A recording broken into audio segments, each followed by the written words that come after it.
We, lights, camera, someone. Carnival is a movie with women in the festival. Yes. Carnival is a movie with women in the bacchanal. Carnival is a movie with women with the pretty girl. Carnival is a movie. This one is international. Stars. All right. Yep. We are here with you.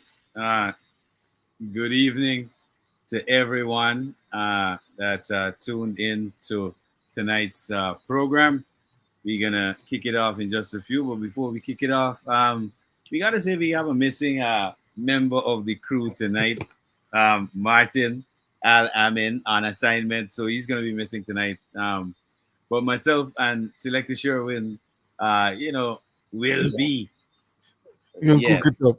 Yeah, we're going to cook it up. But before we get into it too tight, Sherwin, you got to give them the disclaimer before we get into tonight's conversation.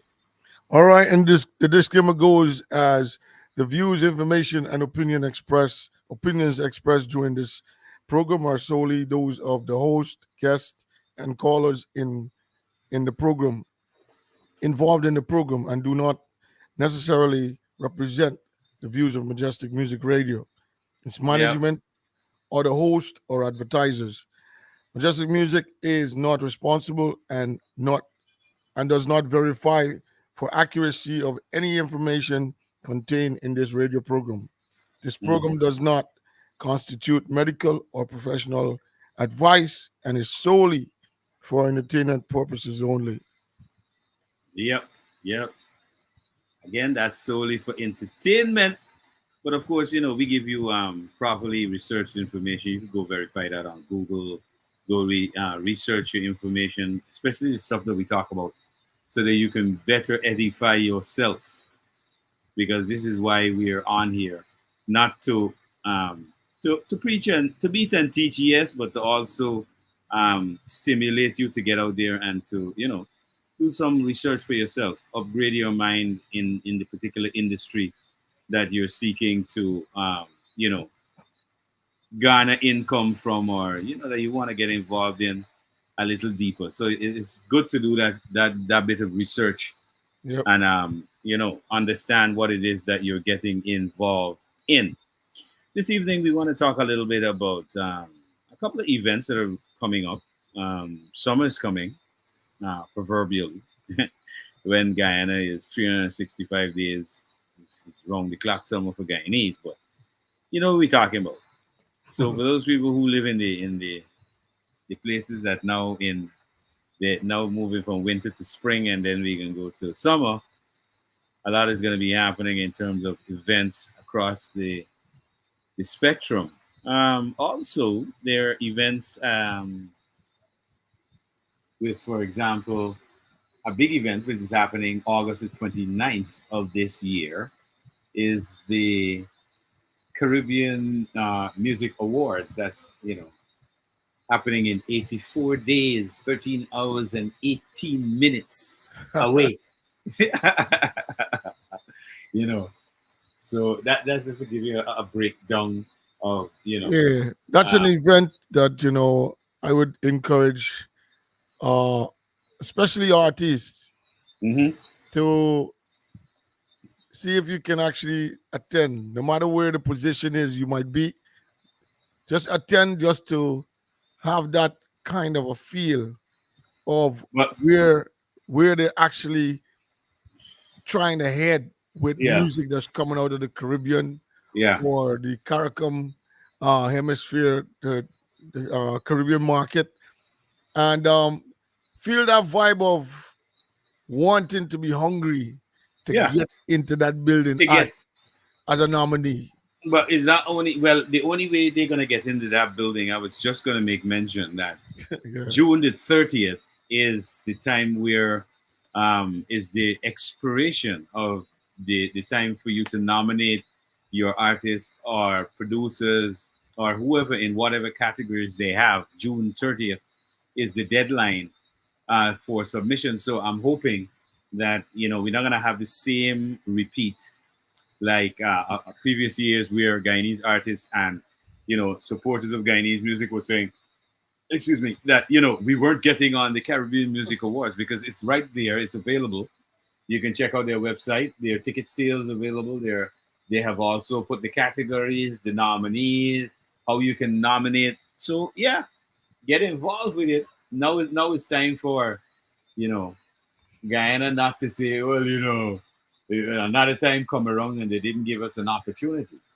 Right, right, right. Yeah, yeah, because it's right there now for artists. For example, the artist of the year. Um, there is a vote there. This and the information there. Let me just kind of pull it up. I And, know if I'm correct, I Mhm. don't think last year they had a chutney category. If I'm not if I'm correct. But I think that was one of the categories that was They've missing. added. And Have they I added su- it though? I Based on suppose they will add it because there was actually there was somebody that made mention it of that while they were I think it was while they were presenting the thank you for their thing. I think something okay. like that was mentioned. So you definitely So know there's a possibility. at least we've got the gospel category in there, which I Yeah, mean, a lot we of got Guyanese should jump on that. Make we sure got they some vote great, yeah. vote for our gospel artists to be in there. One of our prominent artists can go in there. Samuel Madas can be nominated in But that you category. still gotta wait until you see who's in the nominations. Yeah, yeah, yeah. Damn. Well, again, um, this is we don't have a PRO to be submitting information from what's happening in Guyana, so it's going to be very difficult to be i- on events like this because really the information, for example, for the Jamaicans, the Trinidadians, and the Caribbean artists are coming from JAMPRO, from ASCAP, from those PRO bodies throughout the Caribbean. So they're actually members of those. Yeah, and they're tracking and giving the information regarding sales, numbers, events, all of that. Because this is why it's very important to have a portfolio. Right. Because, for example, if you ask a Guyanese artist, can you send me an EPK? Can you just email me your portfolio? And really, your portfolio is supposed to have your EPK, which Yeah. is your electronic press kit. It's also supposed to have other bits of information, which would include prior engagements, shows that you have participated in, that you've done, events. That kind of thing is what you need to get done. And you have a portfolio that you can email, whether electronically or you have that physically. Yeah. So this is where again, and it all goes now stretches back to the PRO in Guyana that is needed, um, that can represent us as Guyanese artists and creators. All right, and then get us into these areas. For example, nominees for the Caribbean Music Award, and we have very good artists, but how do we get in to have their names? I think an artist like Samuel Madas could possibly be nominated in the gospel category. Well, I mean, definitely you got to make sure that he push through the his material and everything and make sure that they get all Well, that is required for that so that you don't know the whole game are not gonna rally around and well, that supposed to be. well. The first thing we need to do is to ensure that in that category, which it says Caribbean Gospel Honors, and that will go to the award recognizes outstanding contribution to gospel music within the Caribbean region, um, honoring individuals and the groups who have made a significant impact through their music and ministry. All right. Recipients of this award are distinguished for their dedication to gospel music their commitment to excellence, and their positive influence on the lives of others in the Caribbean community. So from that alone, that in my estimation is what they're giving as the overall criteria for the nomination of a particular artist in that category of Caribbean gospel honorees. So I think Samuel, based on how he has come out, the his influence on the Caribbean music, the fact Yeah. that he's been awarded one of the newest upcoming Caribbean gospel artists. This would be excellent for Guyana to rally around, for example, Samuel Madas in the Caribbean Gospel Honorees category to ensure that, again, we don't have the argument about, oh, Guyanese artists were nominated for the Caribbean Award, so we need to have our own award, which really shows immaturity in the ability to compete, because this is what it's all about. We're talking about competing in the industry internationally and not just locally, but regionally and further afield, which would include internationally. All right. Um, there are several other categories. There's Calypso. Um, I don't know if we want to enter some of our stalwarts who have been around for a while in those categories. I don't know how, in terms of the nominations, would go, because they are not, again, um, in the case of some of the gospel artists, they've made sure that they're under a PRO and that their information is being disseminated to these events. So I don't know about the Calypsonians from Guyana if that is available for them. International DJ of the Year. So that's another category that's up there. Um, you gotta check it out, man. There's like several, um, and remember, voting ends Sunday, June the 30th. So if you want to get on that page, get on that page now. Look at the categories. You got basically 24 days, 12 hours, and 31 minutes to vote. Make sure you vote for your artist or nominate your favorite artist in the categories that are up there. Um, you know, it's pretty straightforward to me. Um, where I don't think that we can be possibly left out. I know they're looking at numbers as well, but I think as Guyanese, if we look, for example, if we look at Samuel Madas's numbers, he's got some good numbers, which I think can basically compete internationally. We have other artists who've got numbers that can compete internationally, but I don't know if they're, let's say, well known in Guyana. You know, they're not very well known. For example, we have one of the biggest soca artists in the Caribbean since the early '90s, who's Militant, right? The guy who brought to the world groovy soca, hot and Yeah. groovy. All right, he's been around, and Guyanese haven't recognized him. They haven't reached out to him for events to have him in Guyana either. And he's one of the premier artists across the Caribbean, and one of representing in Trinidad as well. Even Trinidad and Tobago artists cover that song coming out of Militant, who's a Guyanese artist. Militant is going to be on Caravana um, this August in Canada. So we've got to look at the real artists that we have, support them, and that will catapult the industry a little further and help with its progress and its whole development. But again, I'm hoping that people really take up looking at the Caribbean Music Awards that's coming up real soon. It's coming up in August. Um, to be exact, it's August the 29th, 2024 at King's Theater in Brooklyn, New York.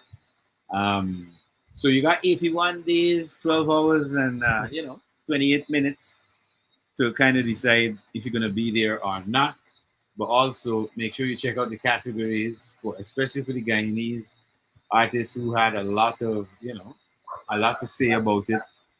You have There's a big 24. yo. It was a big views down after Yeah, it was a last big year's views show. though. There Yeah, was a lot of back and forth, and Mm-hmm, you know, mm-hmm. what I mean, now there's the possibilities.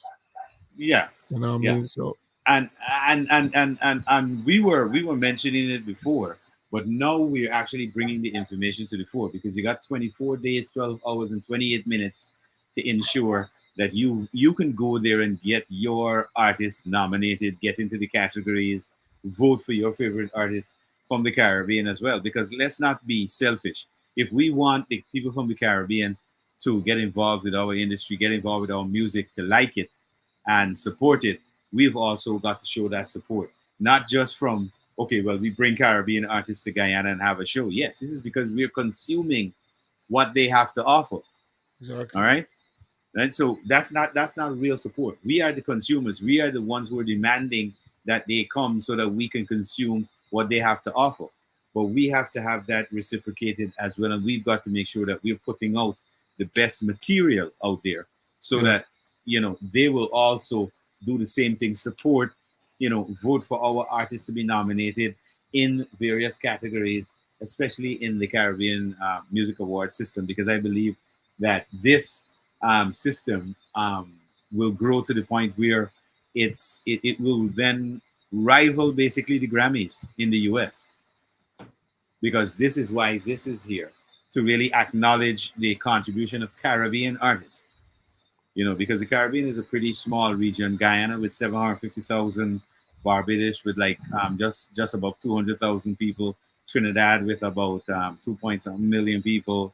It goes through. So throughout the Caribbean, we have a community that is a full market that we can then capitalize on. That I think that we should be capitalizing on.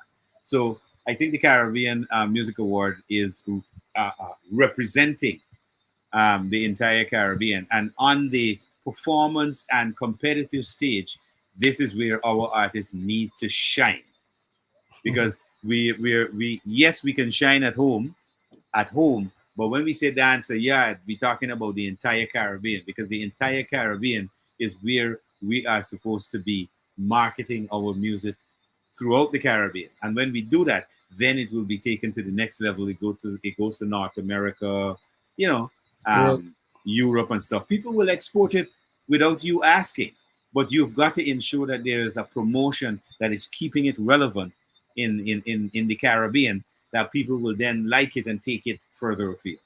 Exactly. Yeah, yeah, yeah. It's Yeah, it's man. not it's not it's not rocket science at all. Nah, simple as that. But you just gotta get in the act of getting on the website and Mm-hmm. figure out what you wanna, or what you wanna choose. Uh huh. Get your information down, however they need it to or need to have it, Mm-hmm. and like Well, everybody says, it's either. It's one of the two. yeah. You have nothing to lose. You want to get out there. You want to get your name Mm-hmm. and your product out there. You know Yeah. what I mean? Yeah. Just simply, people don't understand. Just simply being nominated is a big plus.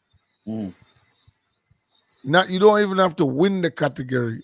Sometimes Mm-hmm. just being a nominee, you Mm-hmm. definitely already start reaching that next level. Your Okay. music, yeah. True. True. That's a fact. But while we're on this topic of the whole Caribbean Music Award system, there is a performance of the year category as well. All right. Um, there is this individual is awarded this category is this individual is awarded for their ability to command the stage and maintain the engagement of the crowd. He or she is classified as a showstopper, Mm-hmm. is a crowd favorite, and a consistent deliverer, delivers amazing content or amazing performance. Right. So you got categories, bro. I think we have a couple of people in in Guyana that are, I mean, they're really good um, in terms of that area. They're really good at emceeing a show. Mm-hmm. Yeah. I didn't know though. Well, you see, this is where again, talent any talent, even MCs in Guyana, have to have a management structure as well and a marketing structure, because you've got to solicit events that you think will up your standard every time that you're presenting. So if you want to pursue, this is what I've been saying all the time, if people want to pursue a certain career, they've got to look at it seriously from the business aspect, Hmm. and look at it and go at it in that form. you know there's also a category called camper band of the year, which I haven't seen before. Yeah, yeah, that was there last year. That was there, yeah, last year. Yeah. Probably I didn't remember that, but that's Or, that or, that's a or bit this is odd. this is a band, right? Yeah, this No, is it's like band of the year. me. I'm not sure what the band. I know they had company though because they had a winner from Haiti. Hmm. And then Yeah. there's also the vote for the female soca, reggae, and dance all of the year female artist. And Right. of course, this artist is awarded a recognized male or female artist who has made a significant impact on the music industry through his talent, charisma, and artistic achievements. That will be your accolades, of course. The artist um, captivates audience with his or her musical prowess, creativity, and compelling performance. He or she is um, is a trailblazer in he or she particular field or area. And then we're talking about, and you can vote for, this is called the Artist of the Year, female soca, reggae, dancehall. Sorry, I didn't need to say female alone, male and female categories. Woohoo! We got a good a good nominee. I think what's her name was keeping up a little bit with some of the reggae music and also soca music. Um, what's her name again? Um, You mean with the artist trying to straddle both yeah. genres? Uh, I don't know how that'll work. I don't know how that works. yeah, I can't I remember. seriously, I don't know how it works. I don't know how it works. I hope at some point, because I think artists need to understand you can't be here, there, and everywhere. All right, Yeah, you pick a you gotta, side, man. yeah, you gotta hold a particular style, genre, however you're doing your thing, and you stay there. You just decide, okay, I'm gonna produce the best raga soca, ring bang raga soca. you know, because one of the things that Guyanese artists don't realize is that they have a genre. They've been crying, oh, well, in order to develop, we think we gotta get our own genre, but we do have. It's recognized internationally as ring bang, and it was coined by Eddie Grant, but we don't want to use it. All right, Guyanese don't want to use what they have.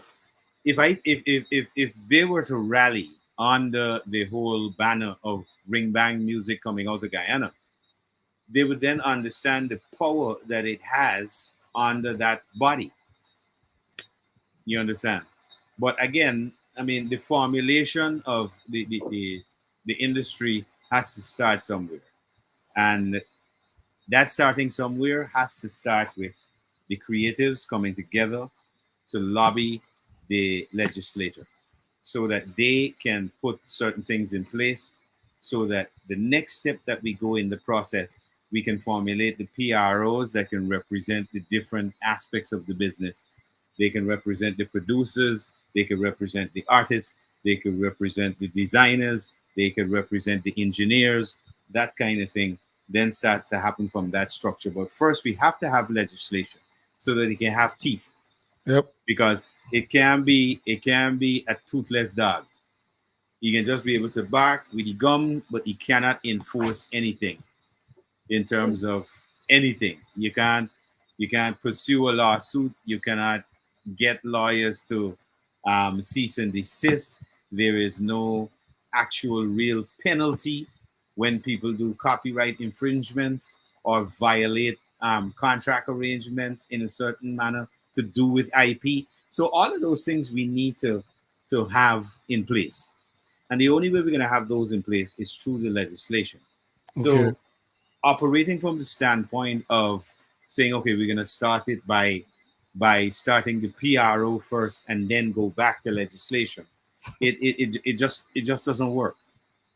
Right, yeah, it just doesn't work. Yeah. So Yeah. we got to understand the stages of the structure. So it's got to start with the legislation, because if you go to the PRO first, that means the PRO will be a dog, well, a poodle without teeth, because it can't do nothing but make a set of noise.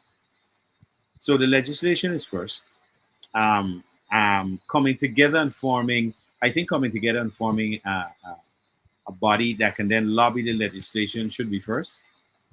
All right. Once that is formulated and the legislation is now on board, where we can actually, the creatives can actually make a presentation in Parliament during a sitting, right? We will better be able to inform both sides of the aisle, the government and the opposition, of the points of views we would like, what we would like implemented, and how we can get it done. All right. What we can do is have probably persons like myself to kind of give the broader framework, and Right. then we can have a legal mind, like a lawyer, come in and then give them the legal framework, which would include how it works, including the tax regimes and stuff like that. Will then benefit the government, because I think one of the things they're looking for is how do we benefit from this whole investment in music industry. But it's Yeah. supposed to be an investment because it's part of the cultural development of your country.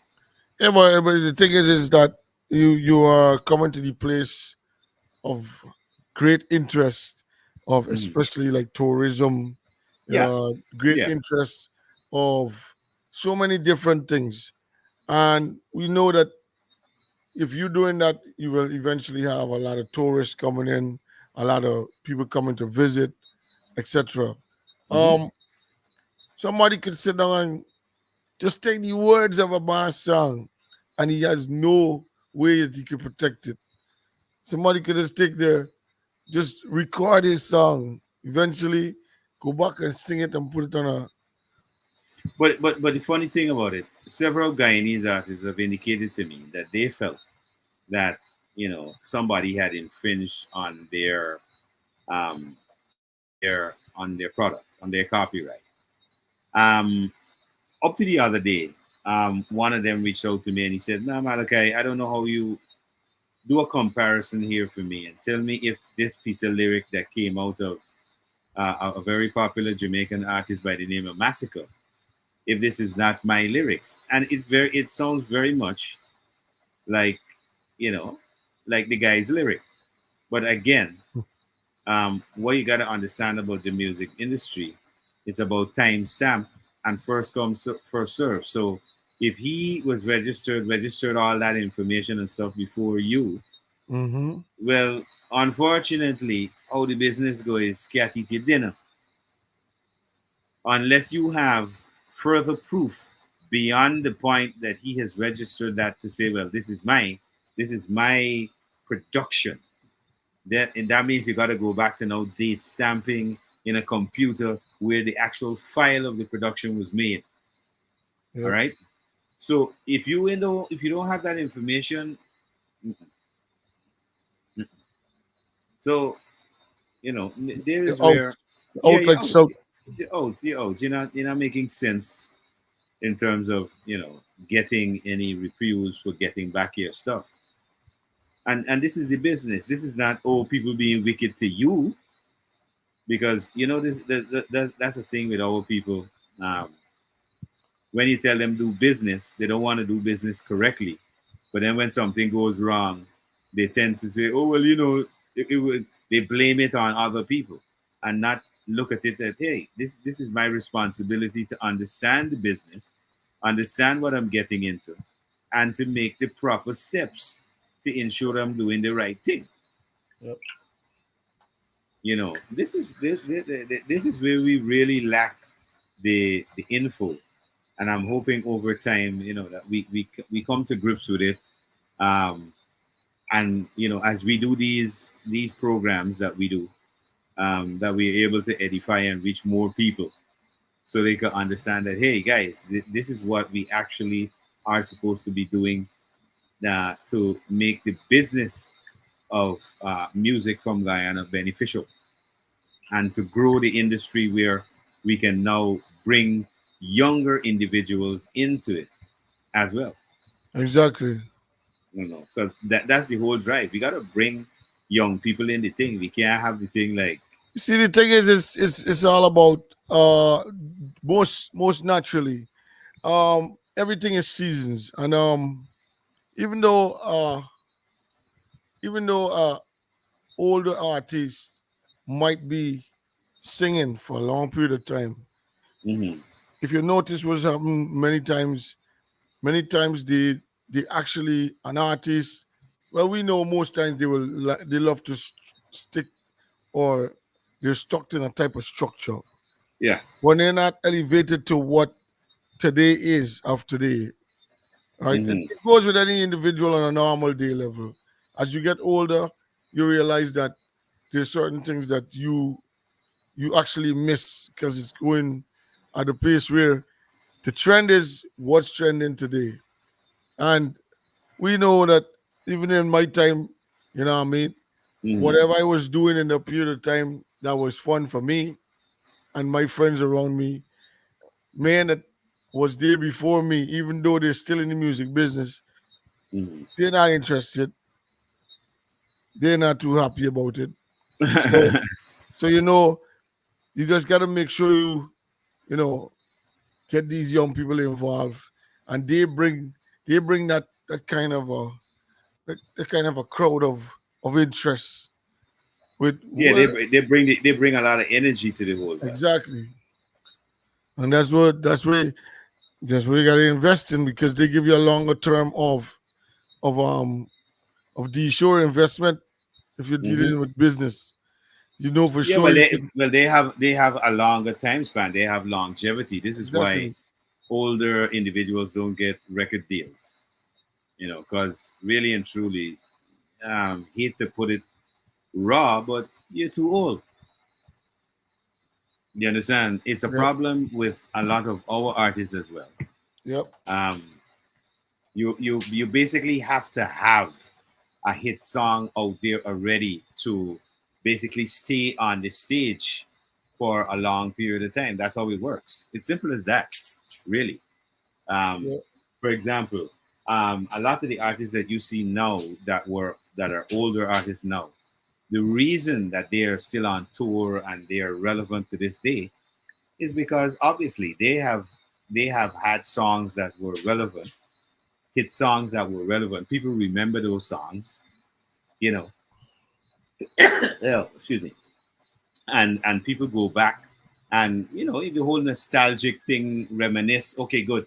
This is what 90s dance hall or stuff sounded like. So people tend to go back to old hit music. So you gotta have a hit song out there already as an artist who is up in age in the business. Because it resonates with a concept, maybe with a certain uh, type of crowd, according Hmm. to the age level, according to the concept of the because we know that Maxi Priest, Hmm. Warrington Levy, Barry Salmon, these Hmm. guys are older guys. Their Yeah, those are music, those are those are the 90s. real classics. Yeah, reggae Their and dancehall music, artists. their music is not forgotten that easy. Their music has some kind of Substance. it has a catch that even a younger person, catches on to the catch of the Well, I music I that they I, have. I won't I wouldn't even classify it as catchy. I would call it the music has substance. It It got has some good substance. it got All right. substance and it got relevance to this day. Yeah. So because good music is music that could cut across time. That's what we call good music. That is what we call hit music. It's Right. like, you remember when we were talking about some of the old greats, for example, like Louis Armstrong, with the writing of "What a Wonderful World." Now, if you look at just the lyrics of "It's a What a Wonderful World," like I was saying, a child could have written that song, but a child could not write that song. All right, that song is so complex. You have had to had so much experience in life to be able to look at it from a simplistic standpoint, to be able to write that down so that even a child could acknowledge the words, but they could Exactly. not actually put that Put song it together. together. You know what I mean? Saxophone Louis Armstrong is a genius of his time, bro. Yeah. What a wonderful world. Mm-hmm. That song is crazy. Yeah, but I just wanna encourage everybody to understand the the importance of gaining the experience not only as an artist, but you could go out to the Caribbean Music Awards. You got young artists coming out. Another set of Mm-hmm. folks that I would encourage is managers and producers. Yeah. You're interested in that area, that Because place. you got a network. You Yeah, can't you gotta do it make sure alone. you You go got a network. around, look at what the atmosphere is like. Don't be too, locked off and put yourself in a nutshell. You gotta Mm-hmm. think big and think out of the box. Yeah, you got to Cause think you outside know the what's box. gonna soon happen? By next year, I'm sure, when international artists realize that Caribbean Music Award is getting popular and they they're hungry for awards. They are going to be vying to They're get gonna into the very eventually region. they're Exactly. gonna do a lot of collabs to get Yep, to into get the market. into the region. It's the same thing So- like what they did with Afrobeats. exactly. All right, So it's if the you same don't thing. make you don't jump in and get your name in the swing, your name being mentioned and all these things, other other people Mm. out there waiting for that opportunity to say, I can grab on this one, bro, because I'm gonna end up right there. You Uh, know which song, might end up this song that Born a Boy and this guy sing from the guy from St. Kitts, I think he is from. I know what you're talking about. Byron Yeah, Messiah. Byron Hmm. Messiah. Hmm. That song might come this year. It might be end up in nominations. And Hmm. little do we might know it might end up on the side of the collab. But but but little do you know, there's a big controversy about Byron Messiah where No. Byron there's a Messiah is claim. having Oh, he's having a there's a problem. claim about he biting the hand that No. feeds. No. So He's having a problem directly with the people in Jamaica, the Jamaicans. He's okay, directly having that issue. But in the sense of what his music did and the listenership and all these yeah. different things and the amount of shows that he hit Mhm. Uh-huh. because of that song, there's a possibility that song might end up in the nominees. Yeah, there is a You never possibility know. that Yeah. yeah. Another But another another guy to look. I don't know if it's gonna be this year.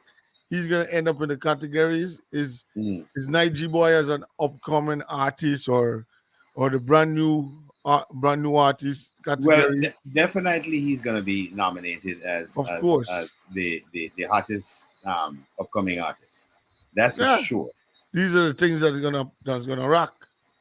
Well, You know what I mean? this is what we have been trying to get our artists who favorite, because when we started our basic drive to promote Guyanese music, Trinidad music was nowhere on the map.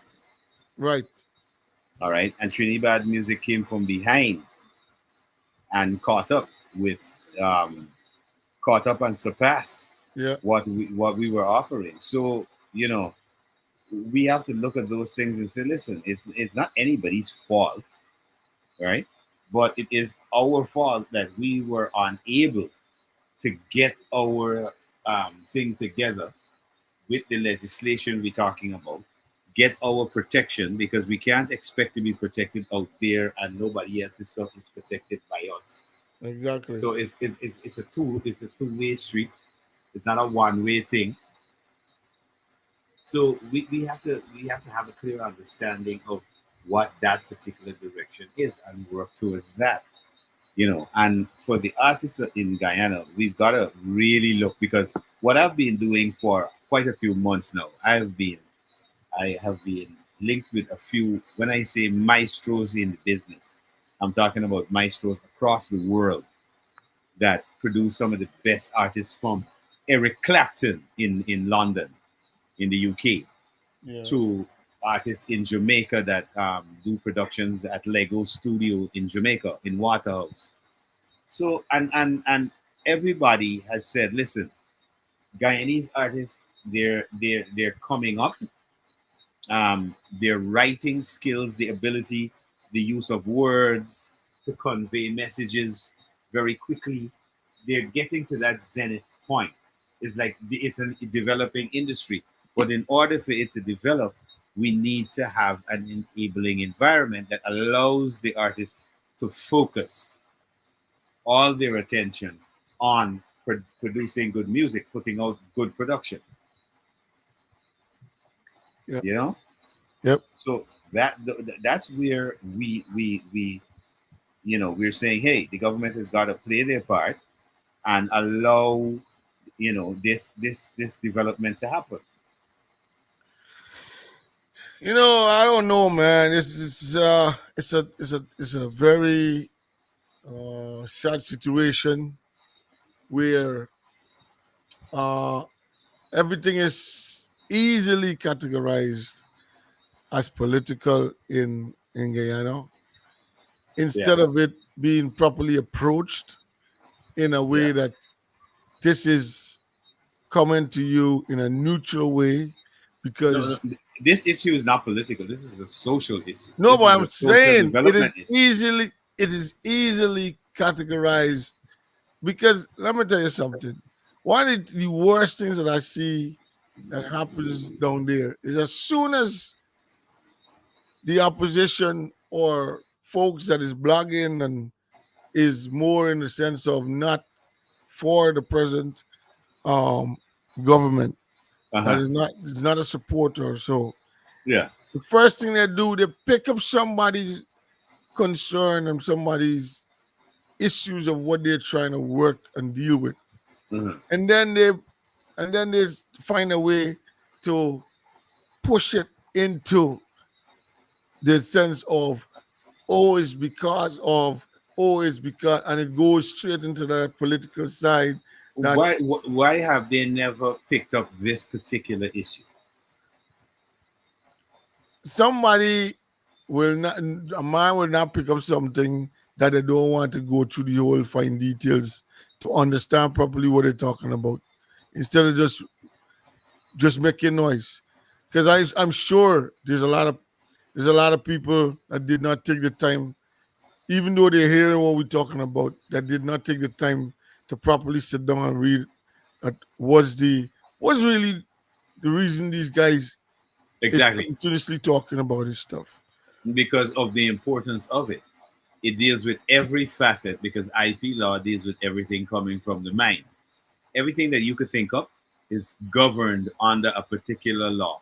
But they could have put the pressure on in the sense of talking something that makes sense, instead of doing that kind of a gimmick blog.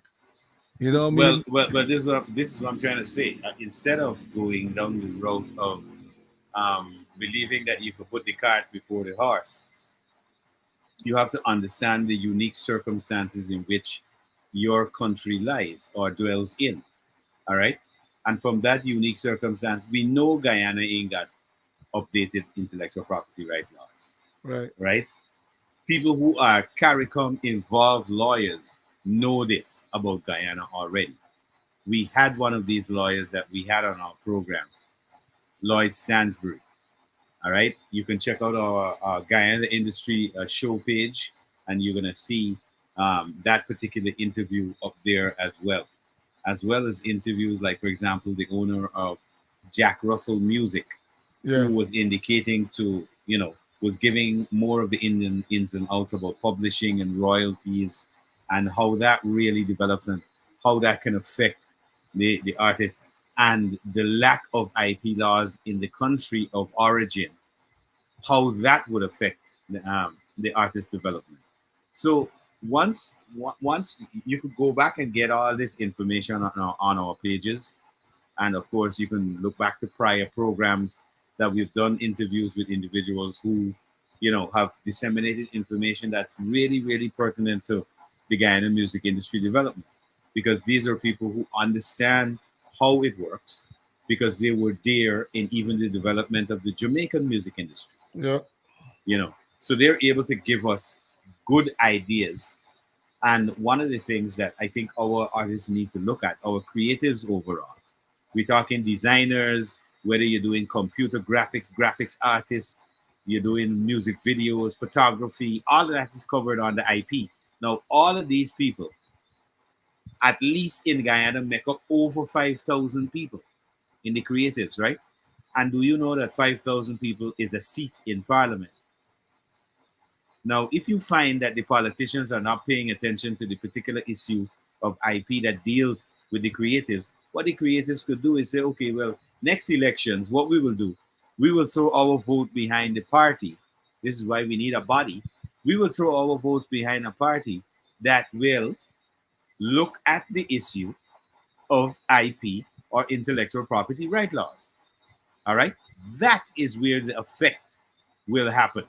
Because if you don't have something that affects the bread and butter for politicians or affects their power structure, you're not going to have much movement with them. So, this is why we've been saying first, we have to have a body that can lobby the legislation. And in lobbying the legislation is where we say, this is what we're proposing as a development course in terms of IP. um, we have a body of individuals which make up a constituent which can benefit you in the legislation, which would be the votes in any election Yeah. that is needed. So you this is where you are adding the added pressure to them to focus on that particular issue. When they focus on that issue now, and they start to then look at the legislation, updated legislation, which they can get from CARICOM itself, because we are the head of CARICOM, but we're still the pirate of the Caribbean. Right.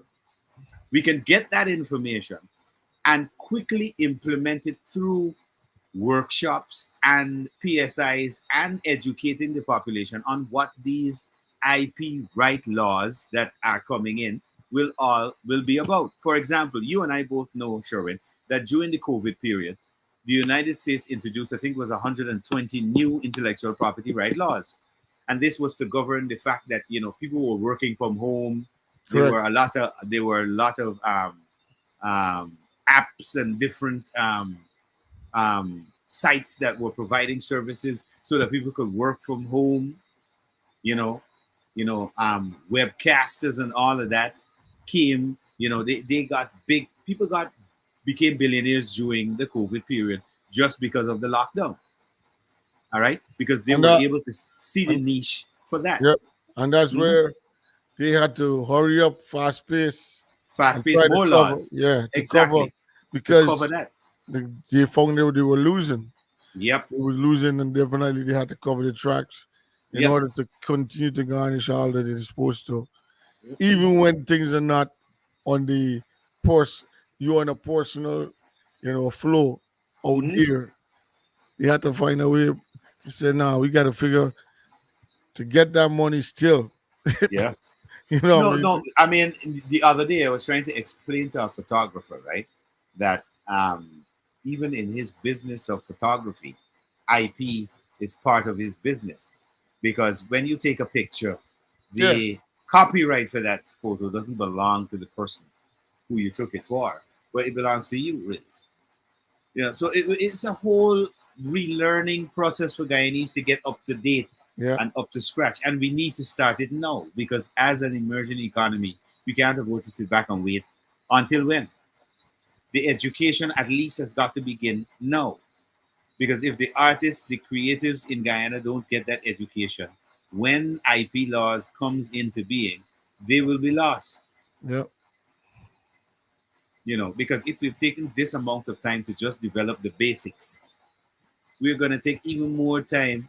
And this is why we're here to try to fast track that process because we've seen where the flaws are.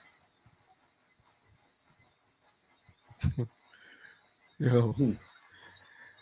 But anyway, what we can do, man? We could only. I would say it's a conversation that comes up almost every time as a Mm-hmm. as a quick recap.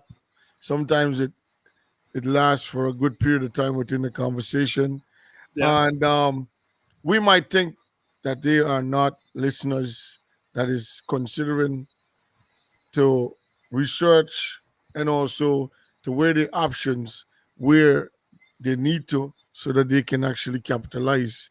You Yeah. know what I mean? The thing is that is left is for a body to be created, like you said, Mm-hmm. and create that passion to push in order to get the country, to get those laws in place. You see, There, what has been, sorry, Sherman, what has been yeah, restricting the growth really, and I think we really have to deal with it straightforward, is the, there's a lack of goodwill and good nature and trust.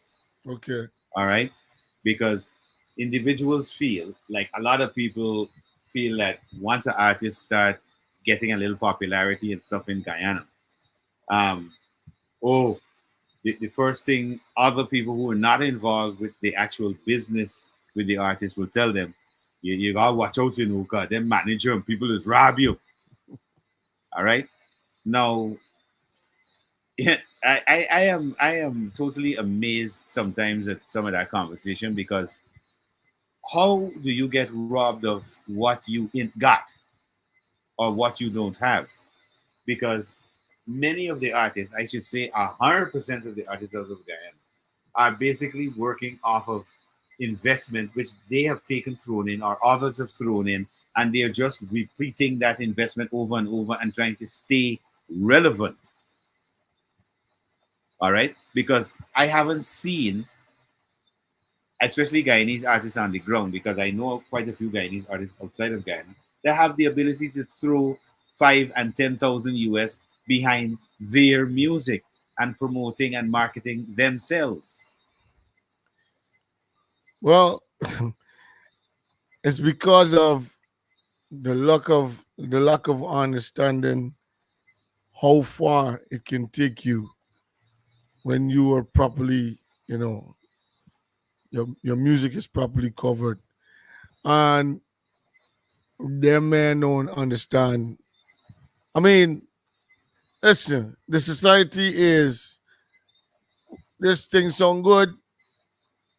Everybody talking about you. Everybody talking about it. No, but in Um, our estimation, we everybody is nobody. We everybody is nobody because we yeah, but actually there's look. how One of there's the how the first things, regular look, societies run it. I have told Guyanese artists, have you ever thought of hiring a publicist? All right. Now, one of the things they need to understand is that there are different segments. When you want to grow, you must have certain individuals involved. You must have a publicist because all the media information, the stuff that goes out to magazines, that goes out to social media, and all of that has got to be handled by somebody who is competent in that structure as a publicist. Yeah, All right, and the word speaks for itself. For itself, publicist means to publicize or to promote, to market that particular individual brand music. So we got to get our minds first into understanding the structure of how it's put together. Because if we don't understand the structure, it's like what I have said, is like what Mr. Stansbury have said. We can't put the cart before the horse. It's not going to work. well, like I said, it's the same. Coming back to the same thing that you said earlier, it's there's a lot of cockroaches and hypocrites within the whole deal of, you know, I glad um, you. I glad you mentioned cockroaches. Remind me, I got something to say when you finish. Go ahead. because no, because the whole thing is that individuals is gonna continuously try to esteem themselves higher than and better than who is trying to actually help or who's Look, trying to actually actually, get you what is get happening? get you into the whole realm of how the business goes. Of course, if I come to you as a grown man, I got family, I got a full day ahead to count for whatever I do during my day. After I got all this information, after all the research that I've done, all the people that I network with, and all the different things, and I actually form a an entity where you can actually and come through us so that you can deal with whatever it is concerning your career or concerning a song or Hmm. concerning you as an artist. You Hmm. know, the first thing is by that man I know what they're saying. That man Look, can just get you on a corner and that man hustling for ask you no. every day, tell One you of the every day reasons, how much more money you gotta spend here, how much money more you gotta spend there, blah for blah example, blah. I'll give you an example of this. I'm sure. One of the reasons I mentioned the issue of a portfolio earlier is because, for example, when you're trying to get your music onto certain radio stations for promotion and stuff and rotation, Mhm. you have got to show a portfolio which not only shows your numbers, all right, but also gives the entity the idea that listen, we're dealing with a top tier artist, Mhm. all right. So the idea of promoting your music should be 20% of what you really do is creating the material, and 80% of what you do after creating that material is the marketing of that material. And that is across the board Right. in every sector, whether you're doing photography, whether you're doing book writing, script writing for movies, script writing for sitcoms, short films, documentaries, anything like that. You understand? Yeah. This is why I said IP is not only um, you know locked into to music, because even if you look at the graphic artwork aspect of it, where people create these flyers and posters and banners for different shows and events, if we had, as I was saying, the correct enabling environment, they would be able to benefit tremendously from being able to design those things, because of course you have to be paid royalties for that design. In other words, it's like you creating an ad and putting it up on and having it placed on TV. There must be a percentage of the placement costs that you get, because you are also the producer of that ad. You're the person that created that content. So first you get paid to create the content, but still you get a percentage because of of the cost that's running that content now to market that content. So you get a percentage of that marketing as well. That's continuous. Yeah, you Yes. know, and it goes for a certain time period. After that, it is renewed. Yeah. So we The have to little make will understand. make a muckle, bro. Yeah, you see, Eventually it becomes bigger than the one time collection. look, I'll give you a full laugh, right? In Guyana, the artists could make a lot of money, but they're not focused on the business. For example, when you go to a lot of the parties, they play Stitchy song, right? Right. A lot of the Guyanese parties. Now, Stitchy could have claimed for his royalties in the US if he was properly registered. because the establishments in the US have to pay blanket license, Right. especially if they are events oriented, if they Right. are hotels, if they are certain like malls and stuff like that, shopping centers, they pay blanket license for music. So when you go in and you hearing that light music playing in the background, they're paying for that. Right. All right. So we are not, the artists are not understanding the business aspect of it, and this is where they're losing out and losing a lot because of that lack of education. Man, as much as you can do, and there's so much that you can only do, Malachi. I mean, this is a passion that you've been sharing throughout the years. I've heard you go on interview.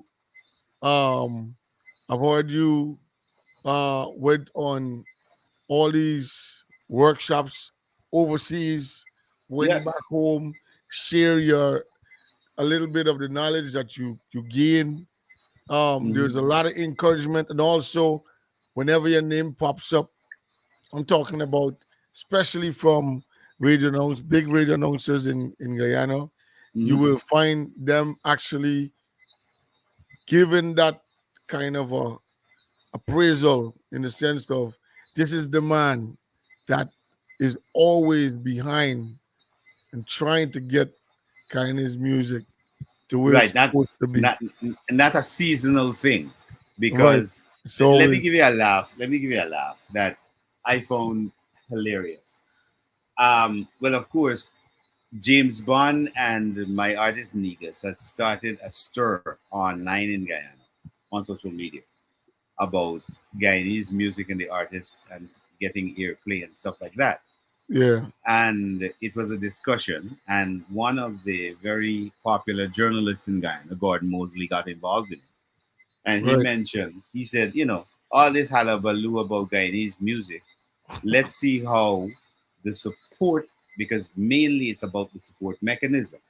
Let us see if it will last, because we're hearing people, we're seeing you posting music, we're seeing you talking about it. Let's see how long we can keep that level of support up. All right. Gordon said, I will give you until the end of May. All right. Now, at the end of May, on the exact day at the end of May, I came back on and I created a post and I said, imagine the Gordon had said this and it happened. And he win It's the race. on, right, right. Our people would argue about um, their music and airplay and all of that. And at the end, not even a full 3 months, it will all wither away on social media, because if you're gonna keep up a pressure, it can be for 3 months. All right. Exactly. So when I made that statement and I put it up on my page, a young lady decided to share it to her page Right. and then start to like lash out at me for saying, how am I to accuse Guyanese for not supporting Guyanese and Guyanese music? So Gordon replied. A few other people had their comments, but it was ironic that the very person that was lashing out at me claims on her page that she also is promoting Guyanese music. Some of the videos that she has on her page are created by me, right? It's totally funny. It's totally hilarious, right? I thought it was so funny.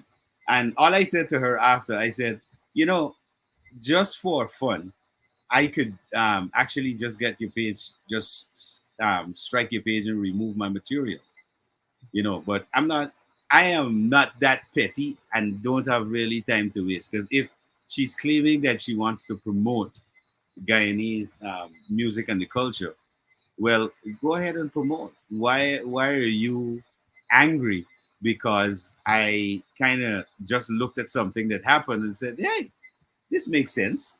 Because if we're supposed to be promoting our industry, our music, and we can't keep it going for you know a good little while, we definitely have a problem. Yeah. And is a problem we have to look at seriously as Guyanese. You understand? And this is where we I don't know. I don't know. We want to sweep the problem under the carpet. I don't know what we want to do. Yeah, but it was always a culture, Guyanese culture, that um, foreign or international content is what to look forward to Or over is better. over local content. Mhm. When it comes to local content, it must be gimmickal and not of so much serious, so that you can say, well, yes, okay, But we you know, guys say gimmickal or comical. right. Mm. So it's more respected of what is coming in, more than what is created within. And that's some of the things that can actually hurt the society when you don't realize that, you know what, we want to make sure that we preserve what we have. All Hmm. right. And also, Advance it. yes, advance it, enhance, whatever, however you want to put it. But Yeah. the whole thing is what kind of passion are you building up with what's coming out from within? You know what I mean? Hmm. From time to time, you will find that there's a season that goes to that angle. And Hmm. then when you realize, because of all the lashing out and the fighting and the bickering between these guys, and knowing that yeah, it's a small society, Hmm. almost everybody knows what's going on throughout the Somebody who length knows and breadth. somebody who knows somebody who knows somebody. And let me tell you something. One of the easiest things to do is to, and that's one of the things that I have pulled myself away from, is getting somebody to hate somebody without them knowing really who the person is. Or getting somebody to hate somebody because of what you come out and say, just because what you have a lot of people like, okay, you come out, you have a lot of people that follows you because of the nonsense, some kind of nonsense that you does every day. Hmm. A man is coming out with something valuable or valuable to say, well, okay, you know what, this making sense. Um, where these stouts at, in the sense of people start calling this guy up to say, you have anybody you working with, whatever, whatever, whatever. The people are more, in that kind of frame of mind to say, yo, this producer call me, that producer call me, this person want to work with me, that person want to work with me. It brings some kind of sense of awareness, right? But Hmm. by the time the man could even think about it, he get lashed down because so many people come. Who is this one here now? And that's how it goes. So there's no preservation with Hmm. nothing that's coming out most of the times. You know, um, I would say Samuel, and there's the some of the other gospel artists, because Hmm. of the culture and because of the let's put it in a sense of the religion, instead of there's The a area that body they're in. Yeah, yeah. There's there's a a body. body that holds towards that, and that Mm-hmm. pushes. So you know for sure it's within the realm of singing to the sense of belief, right? Hmm. Also, the chutney, like what's his name was talking, Malcolm was talking to us one day. The Yeah. blueprint of chutney is so well put together that, because the culture is so much a culture that is Supportive. people support and preserve Yeah. within the community, Hmm. people continue to go towards, okay, this is what we're dealing with. But what's the regular artists in here not singing?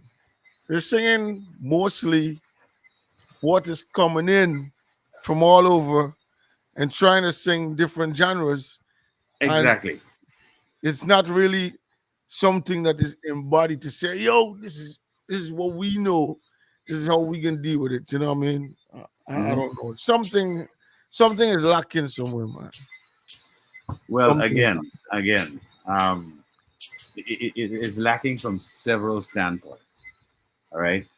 But if you're focusing directly on the music, um, we haven't been able to fully explore and develop our sound because of the lack of the knowledge of instrumentation, right?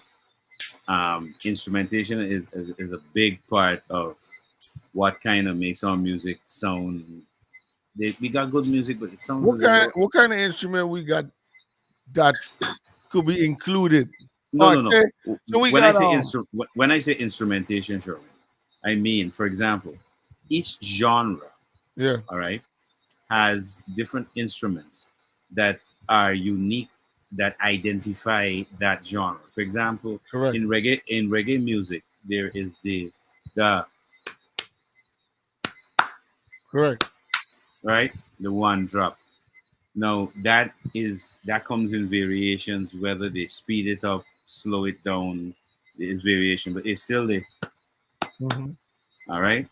Now in Guyana, one of the guys that I kind of really looked up to, this is before he died, was Spider Man, a producer, right, from Linden.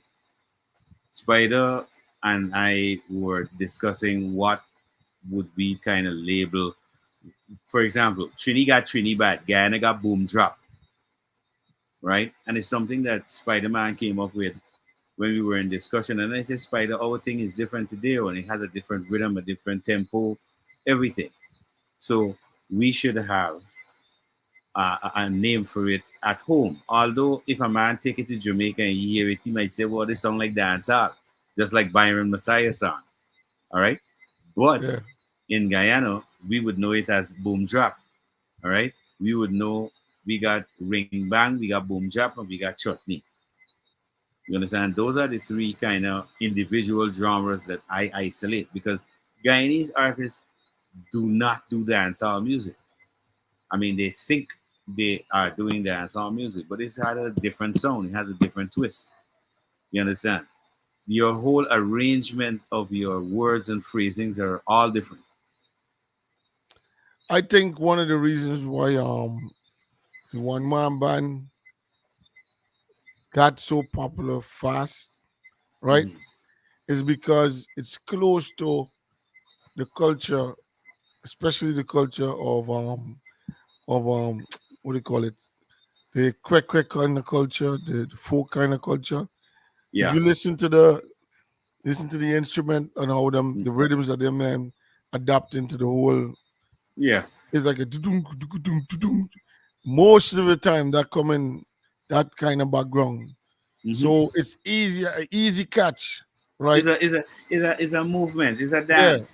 Anything that it gives you the rhythm to move is what is going to be catchy. Do you notice or have you noticed that Guyanese is not so much inclined to road march soca? They're more into groovy soca. No, I'm well, not this is why. This is I'm why not I'm artists like not sure if this is why. anybody ever look Yeah, at it. yeah, yeah, yeah. Guyanese are not into, and you could no. If you see, if they pay attention, they would recognize that. If you look at Mashramani, Yeah, if you look at Mashramani, and you look at even the May celebrations, when they do have some troops on the road for the cricket carnival, yeah. right? That type of revelry that you will see in Trinidad and in Brazil, it's not going to happen in Guyana because Guyana has a total different It's a orientation and a total different type of flow. It's culture. total flow. Yeah, Yeah, for real. it's a different type of culture. So regardless, it's gonna look kind of like it's all right, but it's never gonna be like the rest because it's not an original thing. All right. Now, what we need to understand, like for example, in New Orleans, there's something called the Mardi Gras and those kind of things. It's very similar to a carnival, but it's got some other things involved in there, some other elements, right? Yeah, Now, we in Guyana, we have Mashumani, which at one point in time used to include mass games where there would be a lot of symbology and stuff like that. I think we kind of need to go back to that kind of structure because I think it breeds more of a foster unity to build one thing. Because in mass games, in order to get a picture, everybody, a child will have to carry one part of the picture. All right. So Yeah. if we start, if we go back to some of the original things that we had structures in Guyana, like for example those type of games, it that is what we originally were structured on. We were not structured on, Mars games and me pool and them thing. yeah, yeah. Those are our cultural things, and we should have kind of, what we do is you enhance those things. All right, you create an enabling environment more where more people can get involved in it. All right, the you have an excellent terrain for example, all terrain vehicle racing and all that kind of thing. There's so much that Guyana has to offer, really, you know, and all of that again covered under our, we have to get protectionist laws to be able to do all this stuff that we're talking about, you know. Well, that's very much important. It should be of importance to for the people, but of course, um, still got to get that. I hate to understand to say that you know there is no there's no way that things are looking up as in a sense of projection. We know that there's some leaders, or if even there's a ministry that's pushing from their corner, or and then you maybe have another ministry pushing from their corner to say, you know what, we need to come and get with the times, get with the because there's so many things coming out, so many Hmm. things happening, Yeah, and this need to go. We need to put these things in place. yeah. So that's the whole but but problem that's but happening. but but but but again, it's not going to happen unless the community of um, creatives, because I can't say artists, right? It's not just musicians and stuff, you know. It deals with other aspects of it, because you need publicists, you need marketing people, you need photographers, you need videographers, you need writers, you need designers, you need people who understand lighting, people who understand engineering, you need backup singers, you need a whole heap of things, bro. You understand? We need a whole heap of things. So this is why it's called the music industry, because there is room, and Guyana ain't really got no big population. You understand? So what's the avenues of a young artist that is creating good content, Hmm. have the potential to be a career artist living in Guyana? Hmm. What would you suggest his possibilities are in order to get away from that position that his music is eventually, yes, he's going to put all this together, but eventually it's not going to go nowhere. It's not going to do more than it can do, etc., etc. Okay. What do One, you one, think he should do or she should do? one of the first things our artists have to understand, it's called the music business for a reason, because it's about business. That means money, currency, or pass. All Right. right. It's called commerce. Okay. Now, we, if for example, an artist will hire a manager, the manager is responsible for the day-to-day running and advice to that artist on, listen, I think we should go down this way, this is our direction, etc., etc. He is also responsible, he or she is responsible for hiring the lawyer, the publicist, the booking agents, all the other people that are needed to get this artist out there up and running, because a manager can't do it alone. The publicist has a responsibility to deal with the social media, the marketing aspect of getting that artist out there. The booking agent aspect, their role is to look for events that they can possibly fit the artist in. And a lot of artists in Guyana believe that, nah, anytime I go up on a show, it's pay, I gotta get paid. Well, unfortunately, let me enlighten you that a lot of the events that you see even when Jamaican artists come to Guyana, they do come to Guyana sometimes paying their own fare and everything just to be on a stage here in Guyana. And it Right. happens around the world. Because, for example, there are huge shows in the UK and in in Europe that you as a single artist you would be unable to pull that crowd at all. You wouldn't be able to pull 20, 30,000 people to that venue. But the promoters, because they can bring multiple artists to that venue and the crowd capacity can take a huge crowd, then you can then have that mass of crowd to um, drop your music in front of. All right, but no, the thing is like this. Okay, as an artist, I'm more in suggestion of, is there a label they can actually be signed to? We can actually direct them, give them guidance in order to go to. There's a label that we can have.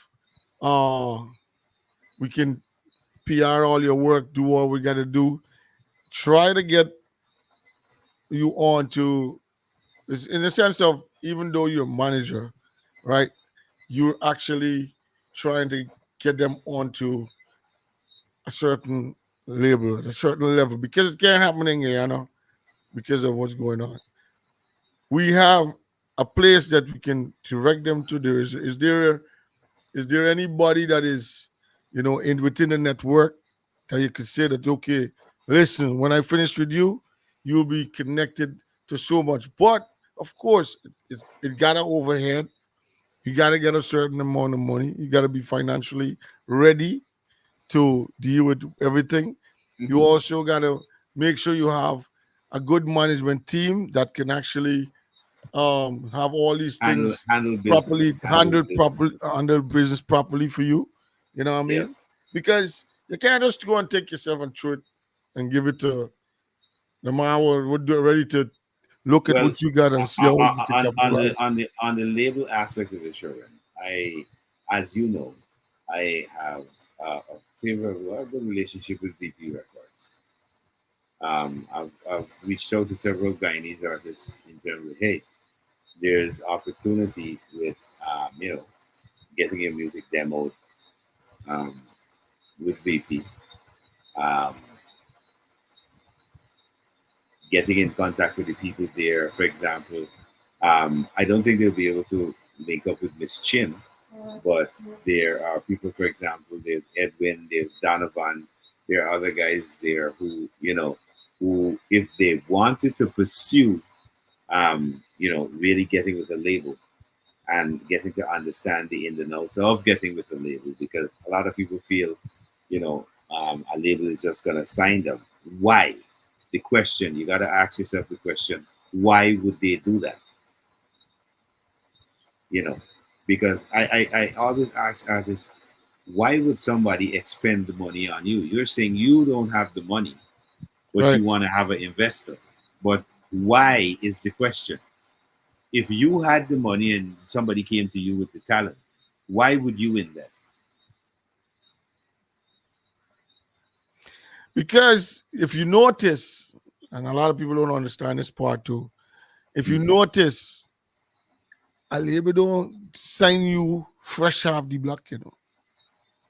No, you gotta They have a gotta build. see You you gotta have. create some kind of, some It's a kind of, potential. It's yeah. potential. They gotta see with the numbers, the popularity, the amount of places that you might have connected with because of a certain song, Hmm. um, how much shows you did.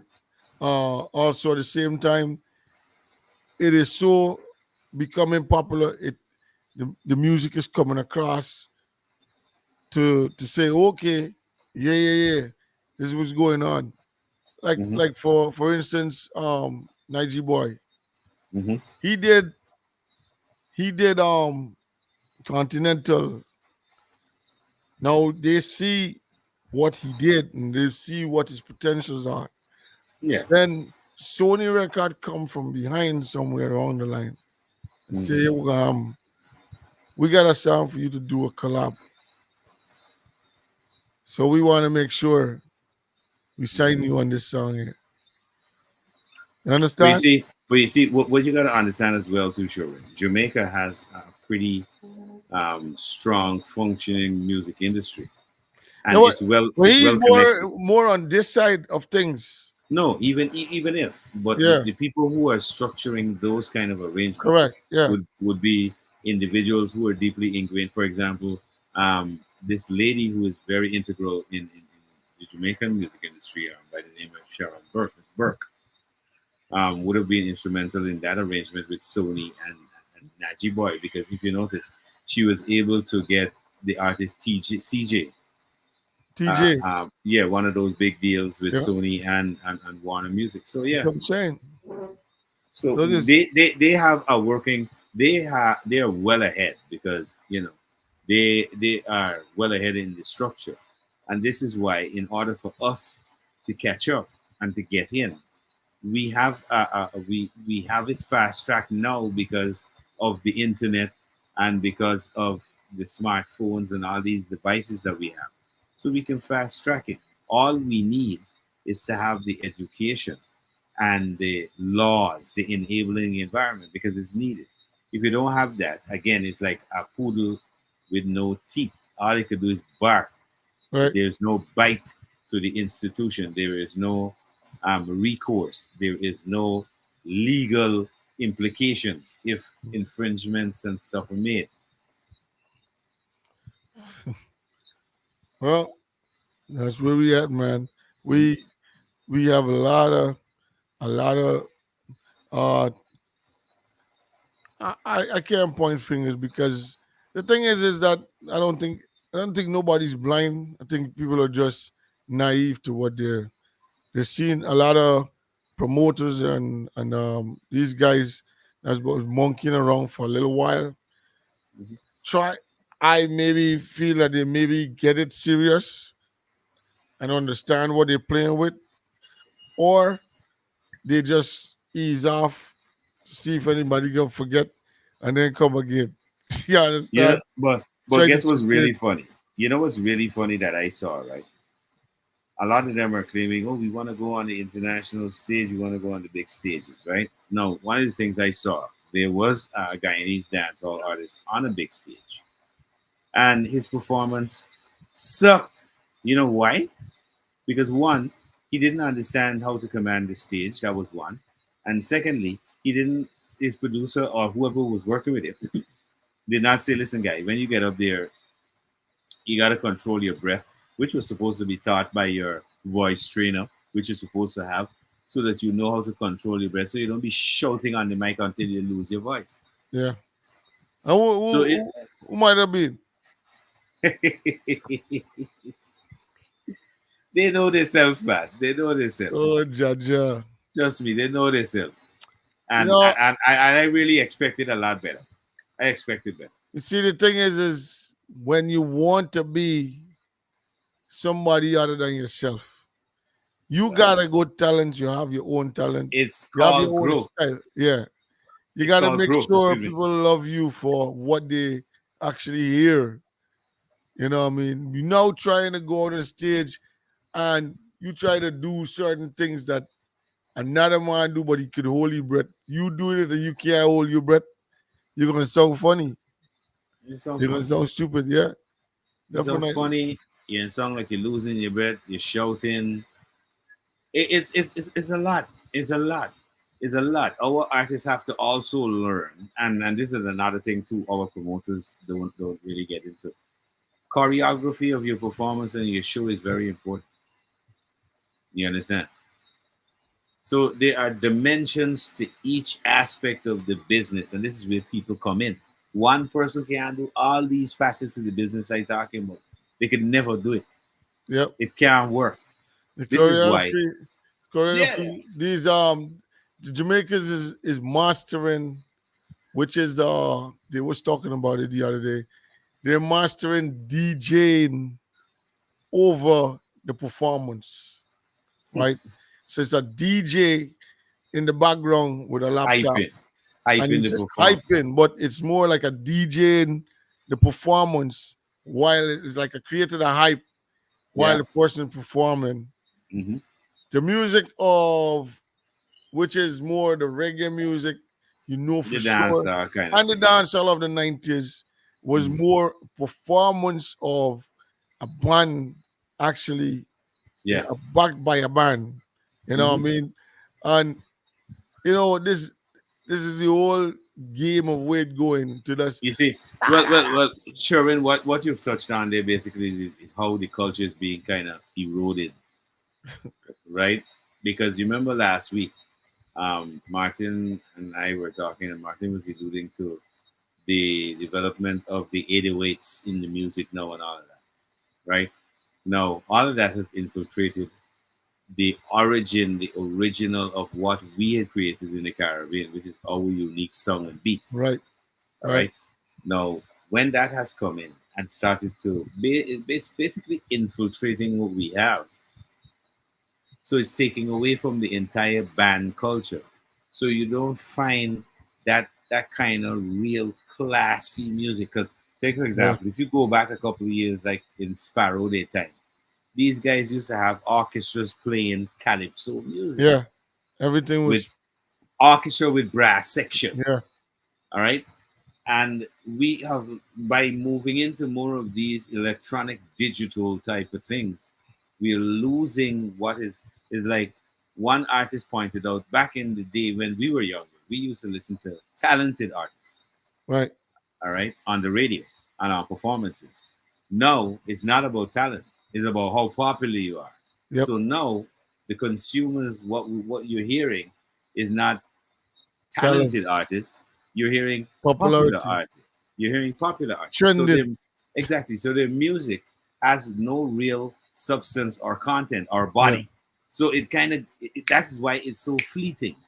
So you hear of these artists today, and by next week you're wondering they exist.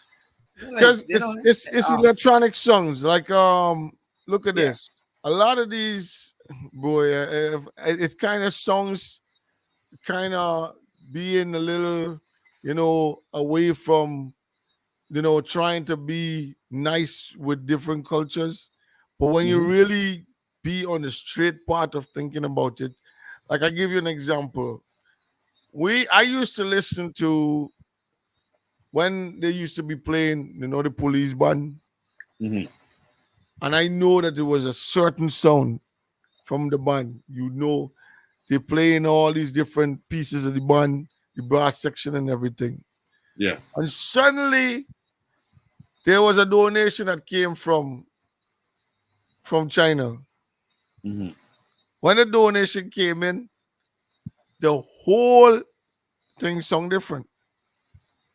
Because all the different sounds that you used to get, it sounds at a like slight higher pitch.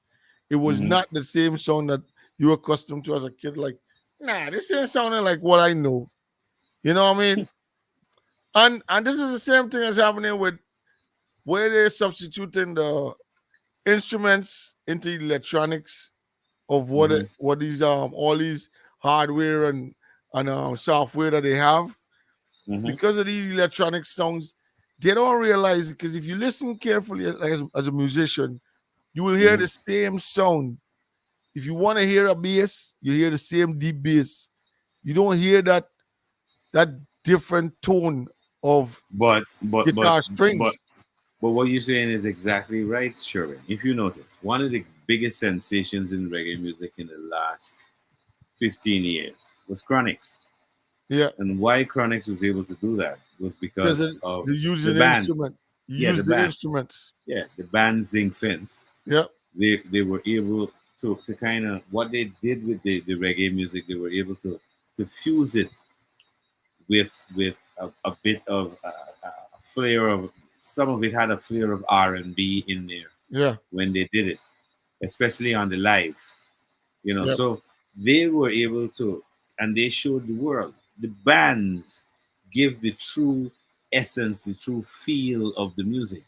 Those digital gadgets are not going to be able to give you that resonance. But that's what I feel that Summers be catching everybody with. because those band instruments that he's using, you could Because tell. he's going back to using of live instruments in the studio. Correct. You Mhm. could tell where there is natural live instruments being used to create the pattern, and with that now it gives you that kind of a richness. It gives you that you would hear that you would hear a run on a bass, but you would not hear the continuous same pattern because you can hear something else between.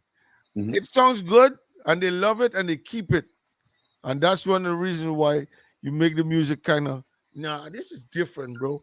Because on our software, it's gonna give you the same rung over and over, and then it's gonna give you all of that filling where it's supposed to fill in, and then come again on the same loop again all the time. So, I mean, I don't understand if nobody is understanding. But I think it might be a little more expensive to have musicians go, gotta create all these beats for one tune. But this is what, for example, this is what the creative process is all about. Man. All right, it's not about run in the studio now, run back out in the next 2 to 3 hours. Yeah, I got a tune here, boy. I got into the radio. I want Facebook. I want what? Oh, That's not music business, bro. You know what I mean? That's some kind of happy-go-lucky kind of crazy hobby stuff. That's not music business. So we got to go back to the principles of music business, bro. All right, this well, is this is the fundamentals of learning of what it is. I would encourage a lot of individuals to read, and if you're not so versed in reading, because sorry to say, I know for a fact that a lot of our artists are not good at reading and comprehension. So this way you got to go to YouTube. And like I said, if you can't type it in, you might misspell the words so you don't get exactly what you're looking for. yeah.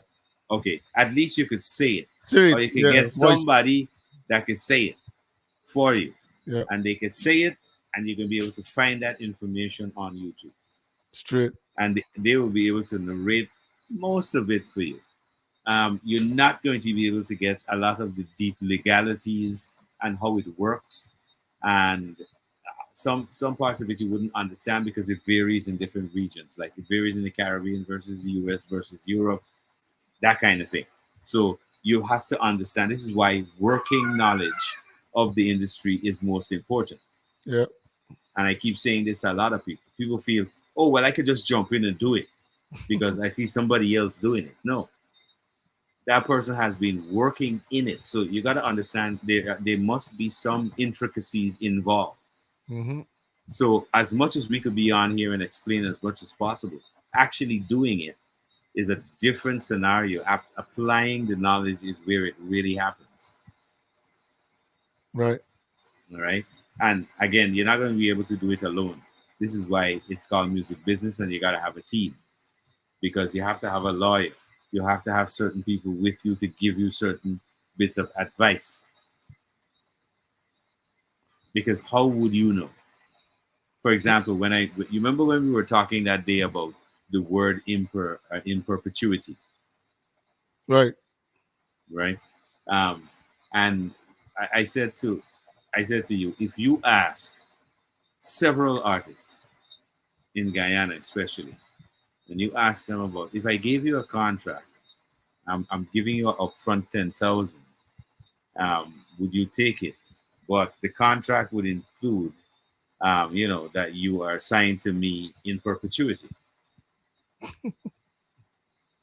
And believe it or not, if yeah, I think if we were not online or on radio, um, talking about it and explaining to them the legality, also bringing lawyers on board like Mr. Boswick, Mr. Stansbury, and others, and industry individuals like Claire Ram. It would have been virtually impossible for them to really grasp it And these individuals have come on and said exactly what we are saying now.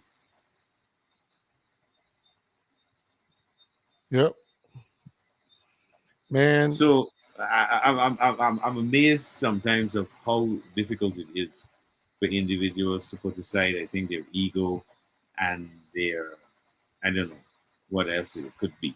Maybe it takes one day for one of the most successful artists to come out and say, "This is how it all went down," and then it's gonna create a trend. Say, "Oh yeah, this is what he wanted to do," and then everybody realize it. Because if you understand and you realize certain information is not given to you from an artist, most times when they're successful, as they get older, they might pass it on to somebody of what's what, Hmm. or at the same time, they will become they will create um their own stuff going on to sign you to what to them so that they can actually deal with their business instead of telling you what it is. You know what I Well, mean?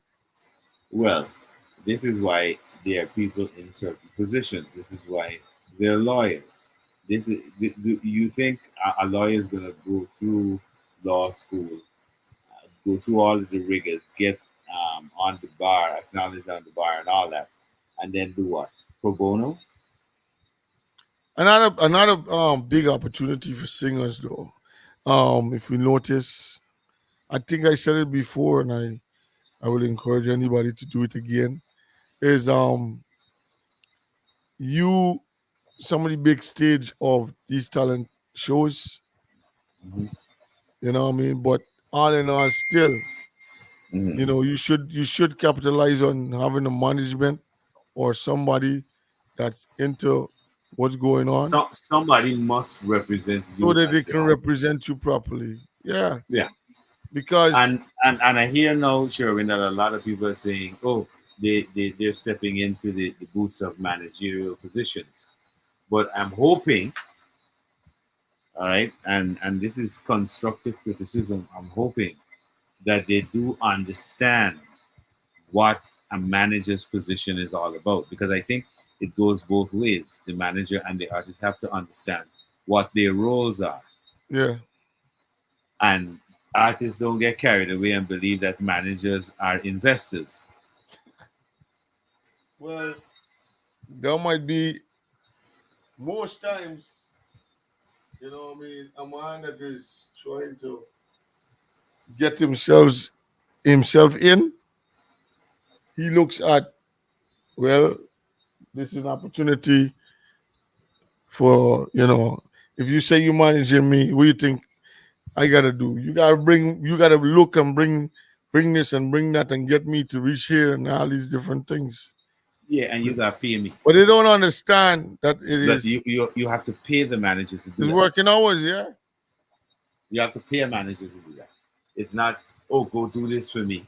No, It's working you pay hours. me to do that. It's working hours. And as simple as it is, They don't understand a manager is they paid they've to reached, manage an artist's career. That's yeah, what it's all because about. it has reached to a level of these young upcoming DJs that is has high potentials that they're actually going into managerial they have managers that's taking care of them Yeah, in the imagine sense the, of the DJs in Guyana realize that they can't handle their business. They've got to get a manager. For example, um, and I like what DJ Magnum did. He is one of the DJs that understand the assignment of one.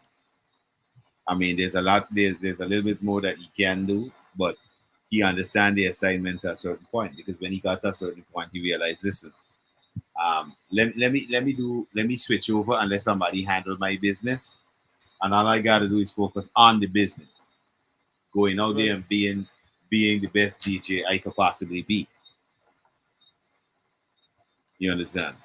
That is where even Magnum as a DJ showed um, Guyanese artists, well, hey, um, you best get with the program because that is the program. You understand? Yeah. You have to get to the program. That is the program. You can't eat alone. All right. So get over it. A matter of fact, basically, a lot of them gotta get over themselves, because it's really too much of inflated egos. You understand? There's a lot of inflated egos that make no sense because you gotta understand the business that you're in first. Then you can have an inflated ego. I am in the business and I can't afford to have an inflated ego. I need to be humble because Yeah. there's so much more I need to learn. Yeah. You understand? There is so much more. Intellectual property and the whole vastness of it is exponential because it goes into every sector. And there are different perspectives you need to understand it from. There's the legal, there's the creative. There's so much to understand it from. So we really have to get educated, and we have to pursue the politicians in terms of them in creating the environment for us to move, for that Mhm. growth to happen, and stop saying that, oh, we're going to be able to do this by ourselves. Let's form a group. Yes, let's form a group that first starts to lobby the legislation, because that is the first step. You would not be able to do it by yourself as a grouping. Um, We will be able to affect the politicians by saying, listen, we are a group of 6 or 10,000, and here what happened. We're gonna throw our vote behind the party that is going with IP laws. So once you guys propose IP laws in your manifesto for the next elections, that's where our 10,000 votes will go. That is what is gonna happen in Guyana because it's happening in Jamaica. That is the way they were able to get the politicians to look at the issue because the only way they understand you is through the vote. It's like they understand you through their pocket, and their pocket is the vote. So once you hit them right where it hurts, they understand. mhm. You understand? They understand that, listen, we got to deal with this issue, right? Because it's right there we get knocked.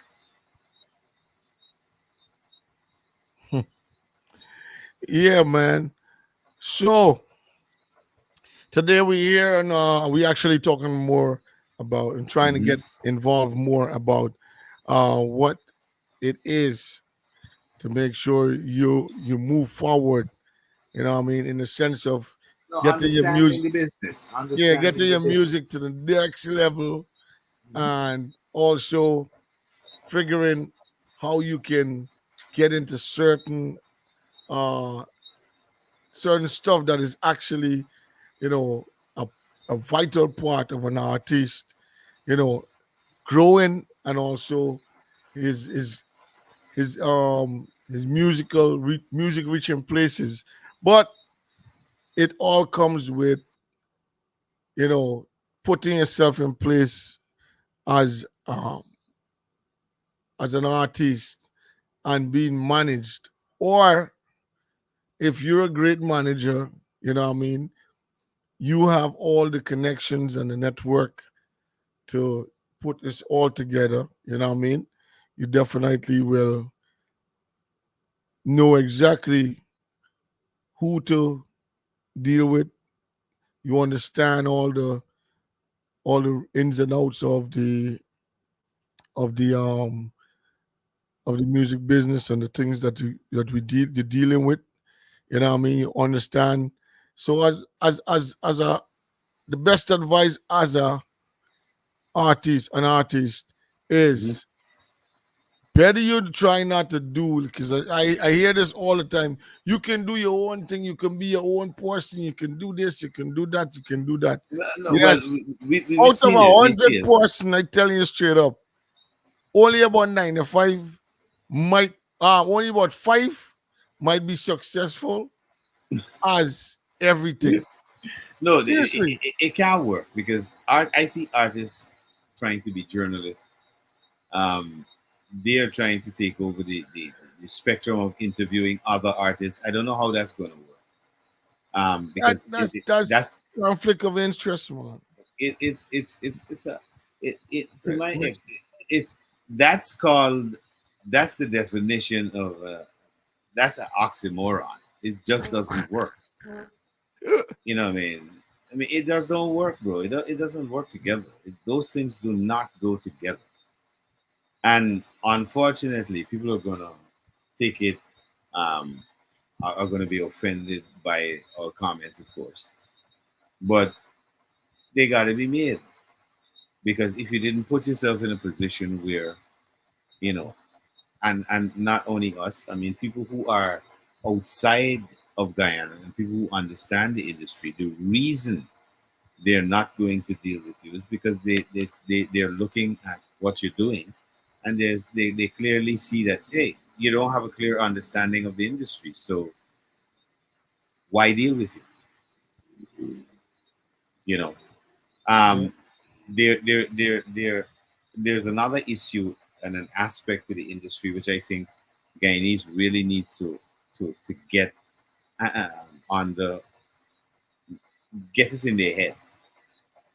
If you're not paying the licensing fee to use somebody's mechanicals, and when I say mechanicals, I mean their track, all right, or you're not in a position to buy the exclusive rights to the use of that person's work,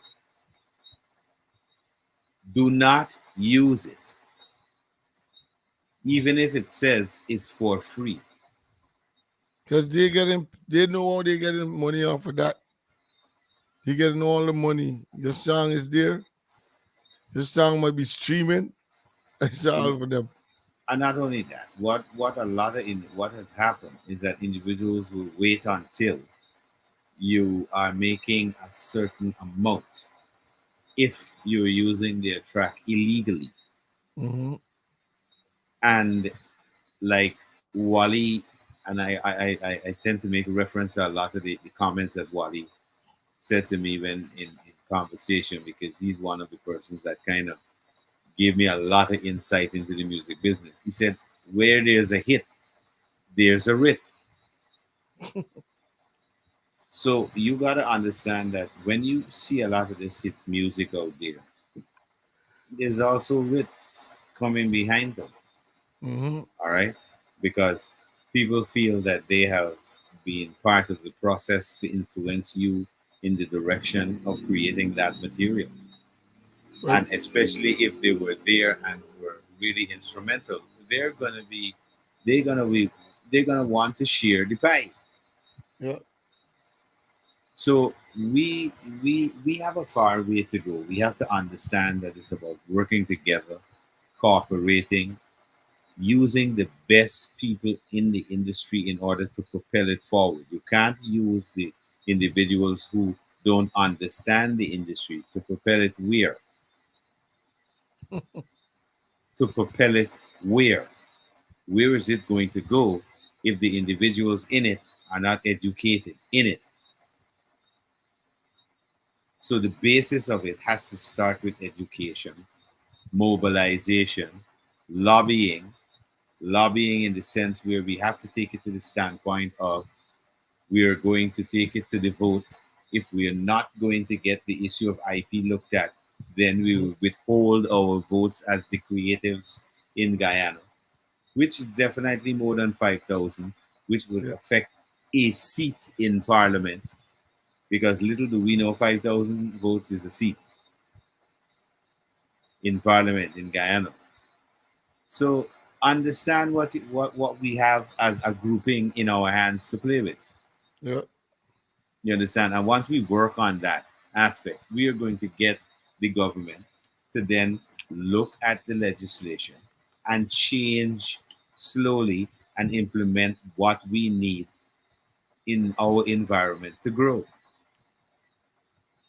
You know, because Definitely. I'll show you some initiatives which I thought were excellent.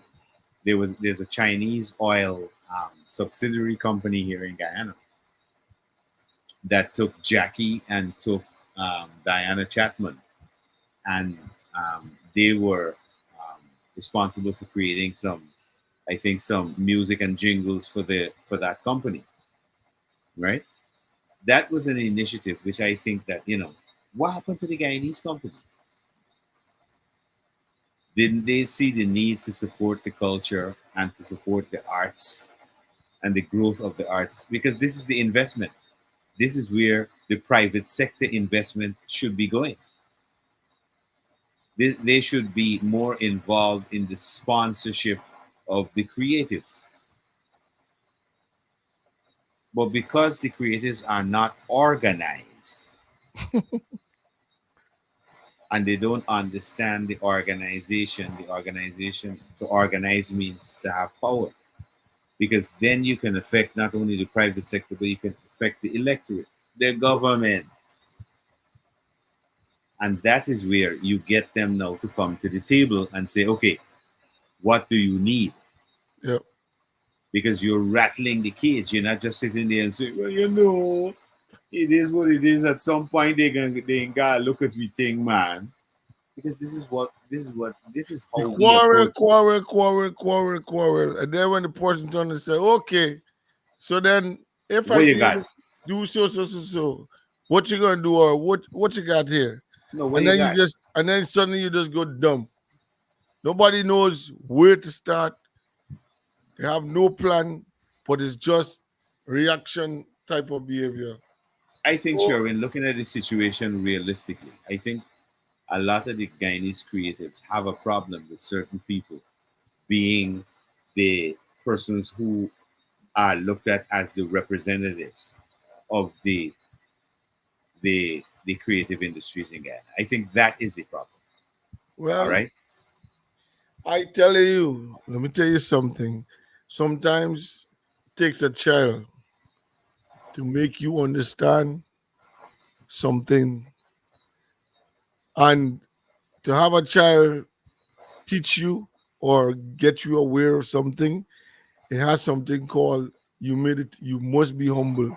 Humble, Must yeah. come down to the humbleness to Humility. understand that I can learn if even it's a child, Of and I course. should be humble enough to, listen, I will make sure that I put myself in that type of place of not trying to say or behave as though I know it all or know better, but make that child understand that yes, I'm attentive. Hmm. I want to learn. I want to know the right ways. I want to go in the right direction. So since you know or you get the knowledge, I'm humble enough to deal with it. But this is what it is. Some people feel as though that the persons that is in that capacity, nah. Hmm. If I make you looking better than me, something are wrong. You know what I mean? Yeah. I see in the comment section, I see Chopo asking a couple of questions about a couple of artists. He says have come together to form and they want to do host an emancipation concert. What date would you suggest to hold that show and why? And why the venue is available on Saturday. The venue is not available for any Saturday in August. I don't quite understand that comment. But I think Martin Chopo, it should be held in a day before the day or on the day after. Timing is everything. While the big event is held in Georgetown, they should hold their event in other regions. And this is something that I think is elementary. We'll event in Eh, another region. exactly, it's And elementary. one What of the and places, look, you know how we know, the government is actually trying to show them, hi, this is how you do it. The flag raising was held where the last time? In Linden. Linden. Exactly. But one of the places that is, especially when it comes to music that's coming out from the the community or in the ghetto or in the surrounding, one of the Hmm. places that we've seen that has that potential of support is Linden. Yeah. They have been support, especially reggae music and the dancehall music coming out of these small areas. Yeah. They are fully engaged and they're fully supportive. Londoners seem to have more of a patriotic vibe to Correct, their own, correct. and this has to do to Sherwin. You got to understand that Linden is a bit isolated from the capital city because of its distance. Right, So it has managed to develop its own culture per se. right. All right. So they have more of a supportive. Um, I believe that was even from the days of football. yeah, yeah, yeah. Linden was so successful because they had teams, and those teams were properly and fully supported from their different areas. Hmm. And then whichever team, which is most times, reaches to the Kashif and Shanghai finals, Hmm. and then whichever team is strongly supported big time. Yeah. Hmm. You see, we have to get into the frame of mind of real support Yeah, for yeah. what we have, for not only the products but for the arts, the sports, the creative. This is what we're talking about. And in order to foster this efficiently and also to garner money because it's an industry, the laws have to be in place to enable it to work. Radio stations have to pay blanket license to air music. Venues, parties, hotels, clubs have to pay blanket license to air music. They have to submit information to the broadcast authority that says this is what we're playing, this is what we're paying. Or the broadcast authority can make a blanket license that says, okay, hotels will pay this amount for music. Um, Clubs will pay this amount for the use of music. All right. And it starts the process because you can't have people's work being exploited by individuals, and they're the ones who are putting in the work so that that music could be out there. All right.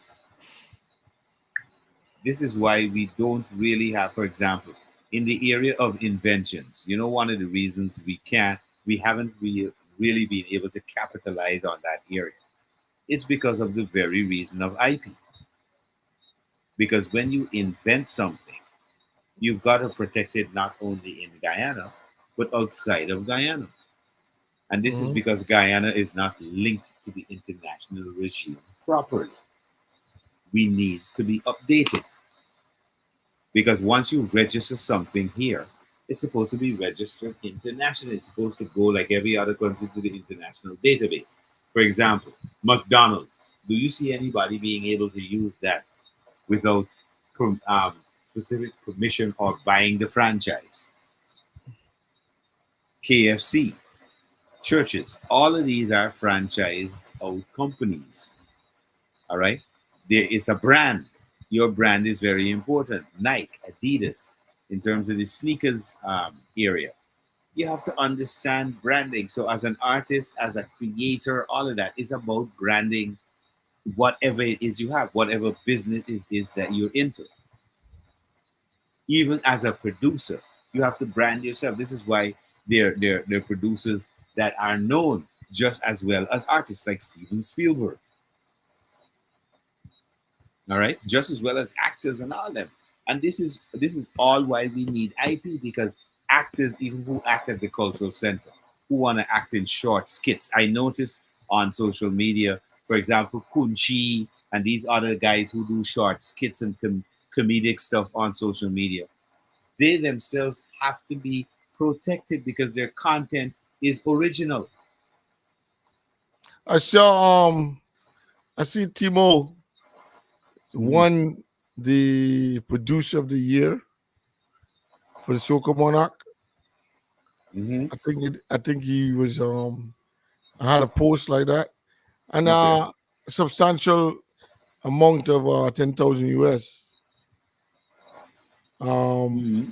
I'm not sure how that is going, which is something good. And if you get in all of that, all that already without a real industry developed. You could tell what it's going to be like if that comes on stream. But this is what I'm trying to explain. That really is development money.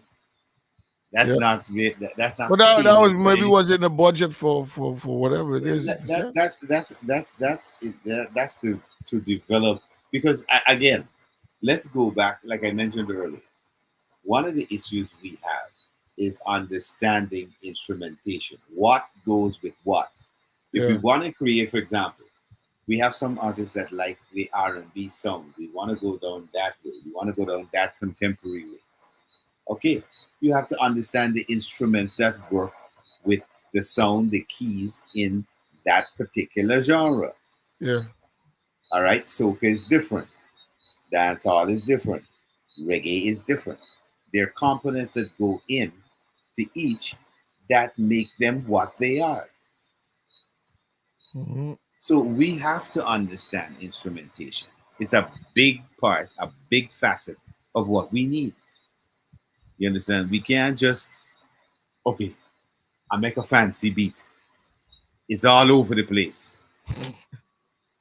right? Yeah, let's throw a couple artists on this. And the artists, because of their lack of understanding of they need guidance from their manager. This is why they must have a manager because a manager would say, "Listen, I don't think we should go on that's a waste of time." You understand? Producers will solicit artists to go on the track, Yeah. and they will call. They will say, "Okay, oh Malachi, we'd like to have an artist on this particular track." So I'm like, "So how are we working it out? Are you paying us to go on your track?" Hmm. All right. People don't understand this. They think, okay, well, if we're not going into a collaborative effort between the producer and the artist, then you pay me to get on your stuff. Yeah. Because if I'm an independent artist, I'm going out there and I'm going to get my production done myself with my team. My team is going to put that together. If I'm going with somebody else, then it's got to be something that helps to build my career. And You know. this Guyanese artists have to understand as well in collaborations. You're not collaborating with somebody to just for collaboration's sake. It's order to garner their audience. In other words, Correct. I'll give you an idea. It's like when Rema and what's her name did the song, the remix to the Afrobeat track that Rema had, and it's a big song in the US, right? It's because they're sharing each other's You know, platform and Ariana Grande. audience. Yeah, in Come each on, other's Ariana. yeah, and they're sharing each other's audience. She's Correct. got an audience of millions. He's got an audience of millions, and by that collaboration, they then cross. This is why they're called crossovers because they're now sharing each other's audience. He's getting into the American market, and she's penetrating the African market because she's alongside him. Kaboom. So there is so much. This is what I'm saying. It's an industry that we we as Guyanese, if we do understand it, there should be no bickering and fussing and squabbling and fighting. There should be more of understanding and educating yourself. So you have a greater grasp of the task at hand. Because if you don't understand what you're involving yourself in, you're just going to be running on the spot and wasting time. But that's why you need great management or good management in order to set up so many different opportunities, negotiate, also at the same time, you know, have Well, some kind of a I'm not cutting you, Sherwin, but just let me yeah, say that by you mentioned opportunities, right? And I advise people to go on YouTube and Google Akon's interview, recent interview, right? Where he's talking about opportunity. You have got to, as an artist, right? They're thinking being an artist is all about two things: just the fame and this whole glamour. That's what you get as the artist. But that opens the door for you to do business that would actually make you real money. All right. I'll give you an idea. If you look at Rihanna, if you look at Akon, if you look at a lot of these artists, their success is not really based on their music alone. All right. They have managed to use the business because this is what, as an artist, this is what you're doing. You're using your craft to bring the audience for you to sell a product to them, not only your Correct. music, but you Correct. can sell other products to them. Yep. All right. You can get into apparel. There's all kinds of stuff you can get into as an artist. All right.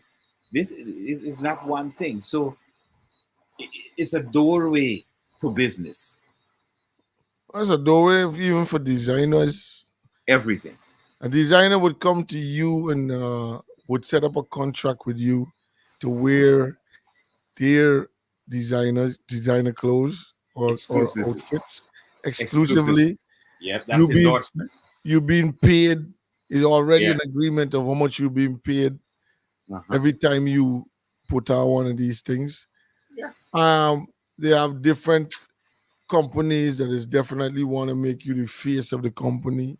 They Endorsements again. Yeah. yeah, Yeah. they have different ways and means that you can actually well, if you want to go exclusive, you find that that niche where And you and know. and and Yeah, you can't do this alone. Again, you have to have the team with the yeah, you gotta agent get a great to team. You gotta go get out great. there and Yeah, to source those individuals and to convince them to bet on you. because as we know, the passion of Bob Marley was he realized that he got a talent and also he has a calling of what he wanted to do.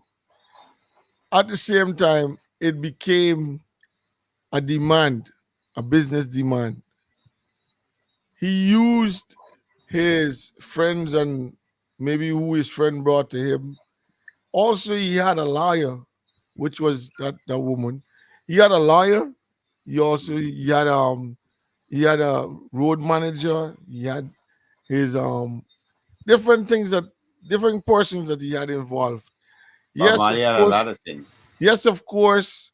Along the way, he realized who was doing things that was not right in the business, but that didn't make him fail as an artist because all in all, they were setting up they're setting up the business, but at one point he found out that this guy was overcharging the people. But No, he what was happened? What happened is that he wanted the tour to Africa. He just wanted accommodations and transportation. He didn't want them to be charged correct. for him to do the events in Africa. And the manager um, decided, okay, well, if you don't want to collect it, I will collect the money. Not that he said, okay, I'm gonna go and charge a price. They gave him money to say, okay, well, hey, we're gonna pay anyway. And because Baba had already said to the manager, I don't want to pay, whatever money was left, that just went to the manager, and that is what they thought was, that's not what we wanted to be. That Yeah. was not our image as Bob Marley and the Wailers. So, that was where that conflict of interest came in. But Yeah. they resolved those issues anyway later Yeah, on. but what I'm saying is the whole thing is coming back to the real stance of people that was representing you in order to get you on the instead of you gotta be thinking about all these different things. Those things are already in place because of who's working behind the scenes. You're the image Exactly. of You're the brand. You're the you're the brand. brand. You're the person that has to be babied in the sense of you need rest. You gotta You get are the certain you are amount of the time to product. rest. You are They the got product that we they got a selling. certain amount of time between this time and this time. We got an interview in this period of time. We got this going on. We got that going on. And it moves that professionalism because you see it with even the artists as small as they be, coming from all these small islands, for sure they got a structured routine that they want to work with when they come down there because that's how they're schooled.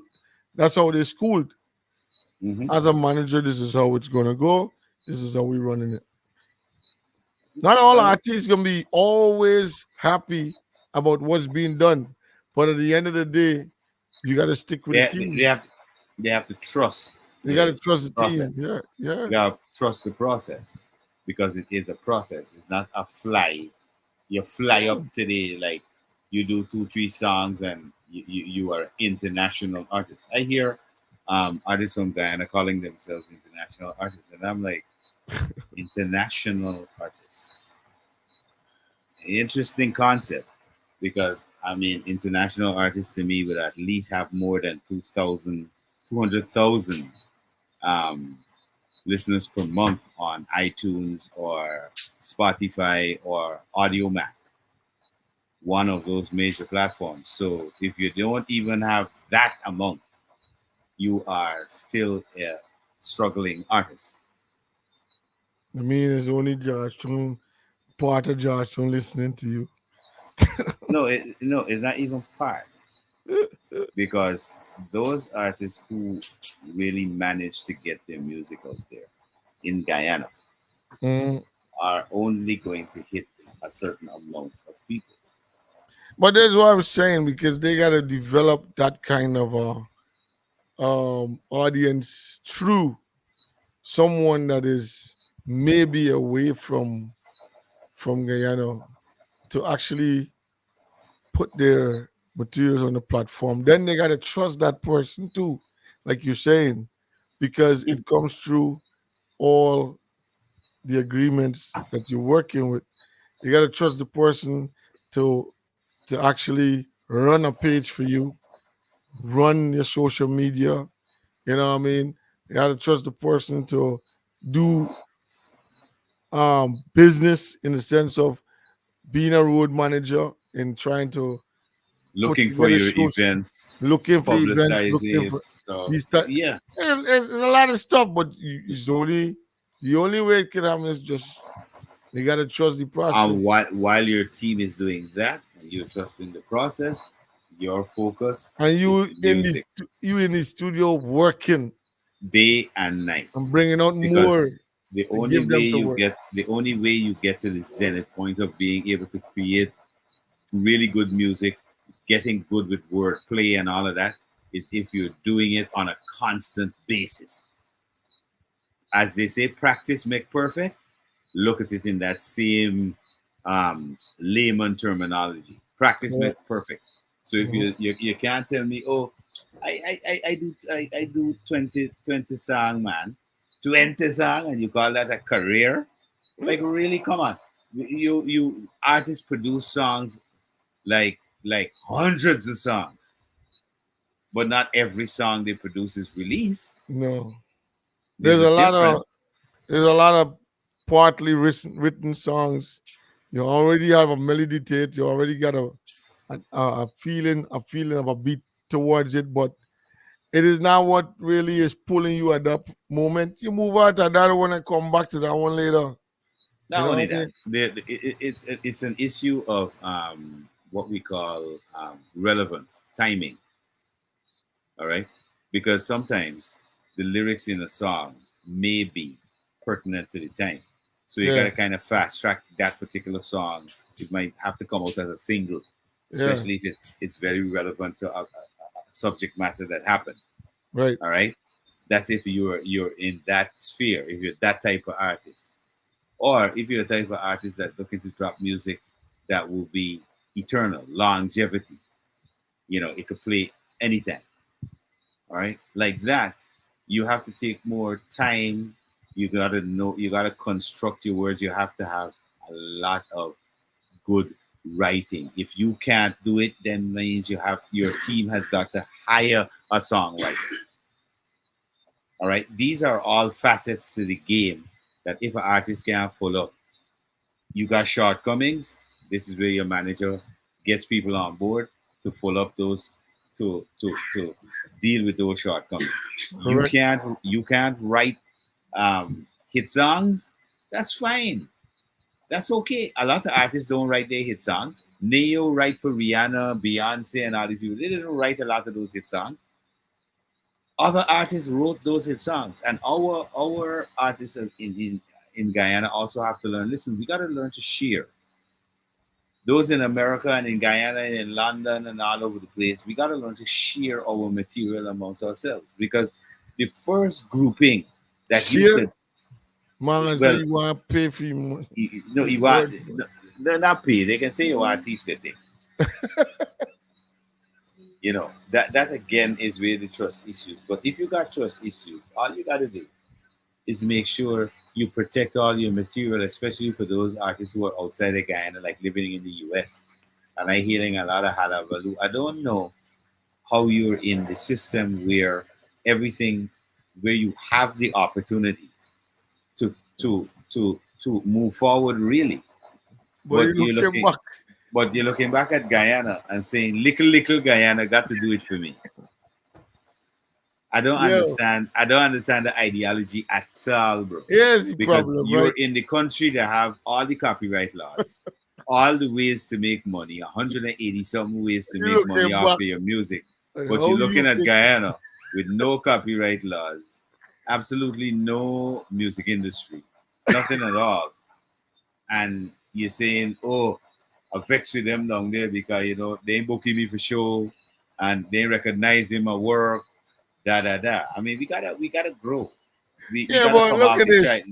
the You, childish mentality got done. what you feel And about this though? In the sense of creating uh real good creatives that is actually will be fully commercial, even though you're trying to um add a little flair of the culture, mhm, right? But it is being made in such a way that it can be a catch for anybody that's listening, that they will not be puzzled that what really this dude saying. Is it really what he's saying there? Is this something that I should be listening to in the sense of in the presence of my I might have kids around, whatever, whatever, whatever. mhm.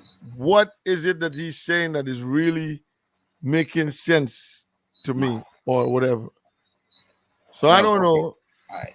No, one of the first things that again, and it goes back to understanding. Um, like for example, what's your direction in the music? What do you really your purpose of doing the music? All right. Now, your purpose will drive your confidence, Correct. right? Because one of the things I think Guyanese artists lack in total is confidence, right? Um, if you go right now and you go on the streets of Kingston, from the time you land in the airport in Jamaica, I swear to God, everybody's an artist. Everybody can sing, especially if they know you are involved in the music industry in any form. You're a personality on radio or they say DJ or whatever. Everybody can sing, all right, and everybody exude a certain level of confidence in what they're singing. Although a lot of it sometimes is among to a lot of trash, right? But they have their confidence. Now, Guyanese don't have that level of confidence in what they do and say, all right, because they're not confident in their identity, I would say, right? Their individuality. And this has nothing to do with black, Indian, Chinese, Amerindian, whatever. Right. This has to do with your identity as Guyanese, We just have to throw away. And I'll tell you one of the things I'm saying this out bowl and things, Sherwin. One of the things I think is holding back Guyana with the whole unity process is that the government should remove all them holidays that they have, that separating each race, the saying Chinese, take away all them things and there's one holiday. Correct. You It is understand? too much It's of, too much of waste time. yeah, it's too much of um single identity. Yeah. You're singling out There's a lot of singling out, a lot of and with that now, it causes that kind of a, those are oh, some of the crutches that yeah, help to propagate and yeah, the segregation in the whole coming and I together. still don't understand because that's mostly how the politics runs. They Mm, would claim that, oh, it's really not so, but you know, if even you might say that you are not of a certain way, sometimes the patterns, right, or the things that is a culture, you know that it created this society that we have here, and you want yeah, to break it down, you got to come out with a message that is going to say, listen, like the message is saying one Guyana.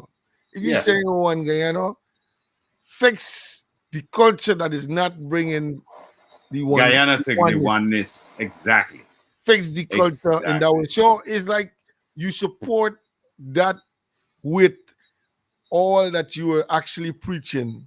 Once you say And one the, Guyana, you have to have right, the things that initiatives you're that showing make it off, one Guyana. brushing off, putting aside, and let people know, yo, listen, y'all ain't doing this no more. We can do it because we want to make it just like we saying and trying to put it out as a concept. We make sure Hmm. that we practice what we preach. It is gonna Exactly. come like that. But this is the politics, and it's the way the Yeah. politics depends on this type of system. And they try to say, "Oh no, it's not. Though you see, this is what's going on." But it's the same thing you see. You old enough to you're not blind. You see that's going on. Um, in the sense of um what we're fighting for right now, others are staying quiet because they're getting a better something off the thing. Like, yo, No, I don't make they, noise. they getting better support because I'll give you an example. Simple as Um, that. So they stay the quiet instead of the saying, hey, reason, we come together because if you think about it, this really is beneficial for a broader or a wider um, future of what our industry okay, is. all right. Not just, Let me break it. Let me just break it down like this, Sherwin. yeah, The other day there was a chutney show in Berbice. All right, I'm just giving you and for those people who are thinking about race, take that out your mind. All right, there was a chutney show in Berbice, well attended show. People were there until the end. You understand me? Guyanese and Trinidadian chutney artists, Hitman, Ravi B, all of that I tell you was there. All those people were there. All right, performing.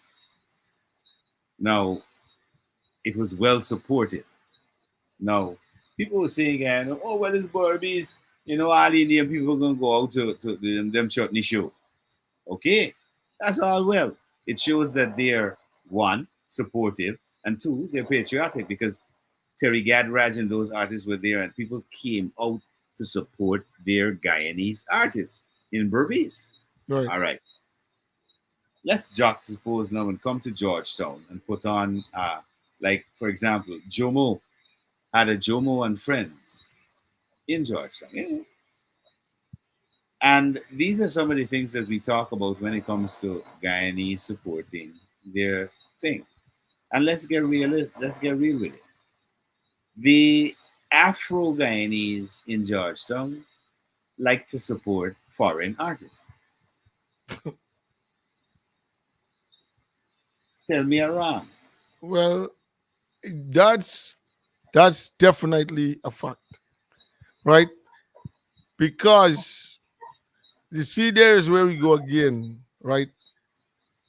It is not something that is forceful coming from the Ministry of Culture, right? Mhm. To say, all right, if we, for the amount of things that's happening, the content, content must be in such a way as per percentage, like we was trying to say. You have In to make. you got to put laws and legislation That's what and I'm saying. in place that says if you're going to broadcast with a video or audio content in Guyana, there's a No, it's certain even percentage. promotion, bro. Even Yeah, promotion. even You promotion. must. You It must must not have. be. Yeah, you get a whole ton of people that's coming, just for your own um financial benefits. But at the same time, there is no patriotism of who's coming or who we can actually attract to come and learn about what we got here. But sure, when the funny thing about it, if our artists were all together, right, in a body, and that was going on. You remember I had suggested years ago. It's a simple thing you could bring the politicians to the table. Just and the promoters will catch themselves. Just boycott every show. In other words, they're gonna bring in. Let's say they bring in any big artist. So the big artist gonna open and close. You think that gonna work? Nah, that ain't gonna work. That ain't gonna work. They need the low That's one. the artists on Um, the ground. So they two, don't understand their worth already. two, you gotta people gotta stand up and say, listen, all right, I'd rather put my stuff on stream rather than you try to create a forward off of it. You know what I mean? You work towards a different. You see, this where even like Martin was mentioning it the other day, and I even overheard Gordon make the mention of it. The amount of stations that's owned by Guyana as By a the state, government. by the government as a state, Yeah, should exactly. have been a station that is being pounding on a rotation, pounding all that's Because coming out locally. they have the ability to hit all the regions, right, in Guyana. And the music of Guyana is the music that should have been publicized Should be all pounding all across the time. Guyana. Exactly. Or if even you want to make it a mainstream, let me say you make it You a don't have to mainstream make it to studio. anything. You Um just have to ensure that the yeah, but you make it content, a mainstream studio that is relaying all these the same programs to all these different readers in different regions in the sense of making sure that the local content is pounding. You know what I mean? Mhm. Bro, no. That ain't happening, son. That ain't happening. But are the artists, the producers, the people involved in it, are they saying we need our music played? They could say it forever, but there is no law, like you said, that is set up. So how are You they know, gonna change that? Remember, you gotta look. As far as I'm concerned, I am a solution-oriented type of guy. When I see a problem, I look for a solution. That's how I'm correct. thinking. Right. So the But solution is to create certain things but that will then. you alone is in that picture of yo, yeah, we can struggle. It's like a struggle. You say, okay, we can struggle for somebody to understand. But whenever But they they, see the unity, but in order to Jamaica have an industry, all Guyanese who in it know that Jamaica had a struggle to win. People yeah, got of to course. But fight, go hungry, go you to have to come jail, with all that kind of things. you have to come with that unity, and you have to make sure that it's strongly enforced by the movement, Yeah. and they will understand more. But there's this group fighting here, this group fighting here, that group is fighting here. Everybody's saying we better than whatever, whatever, but nothing started. You know what I mean? Get it started and then get the competition to go around, like in a sense of okay, But you can choose this management group, or you could choose that management group, or you could choose uh this person that have a label, you know what I mean, a label company, whatever, whatever. but It but didn't reach Sharon, that.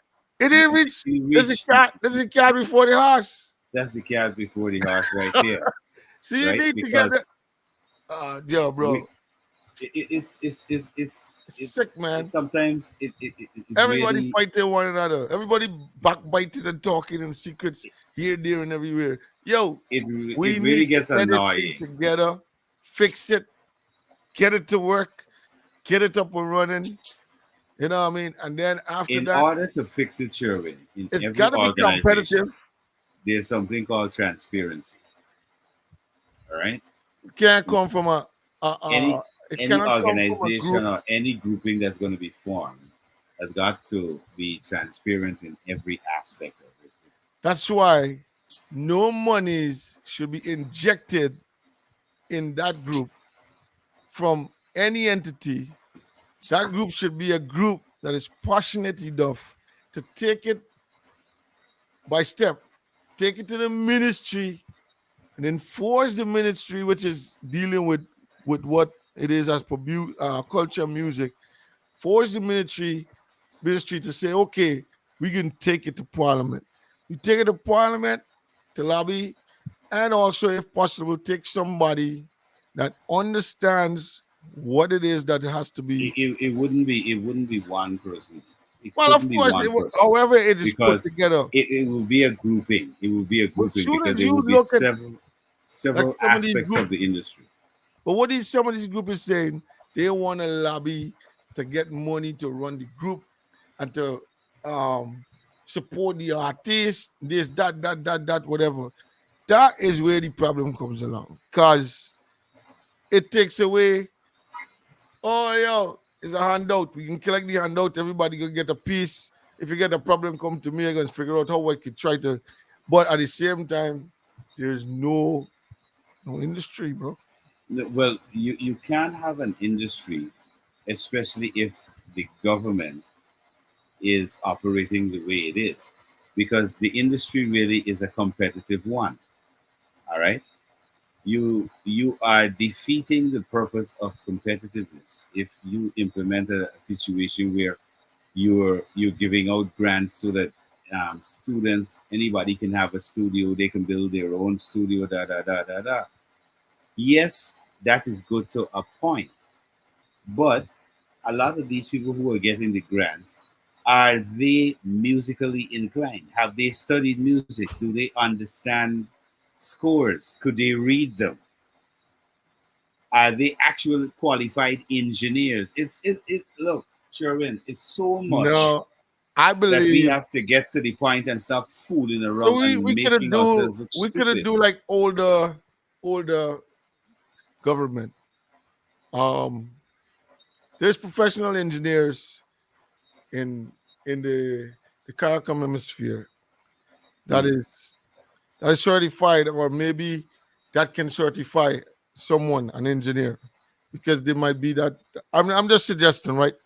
Or Mm. like previous governments did, send you abroad to make sure that you are certified. But Sherwin, as it is right now, I have I have gotten the okay from 30 individuals Mhm. from the UK who are in the music industry.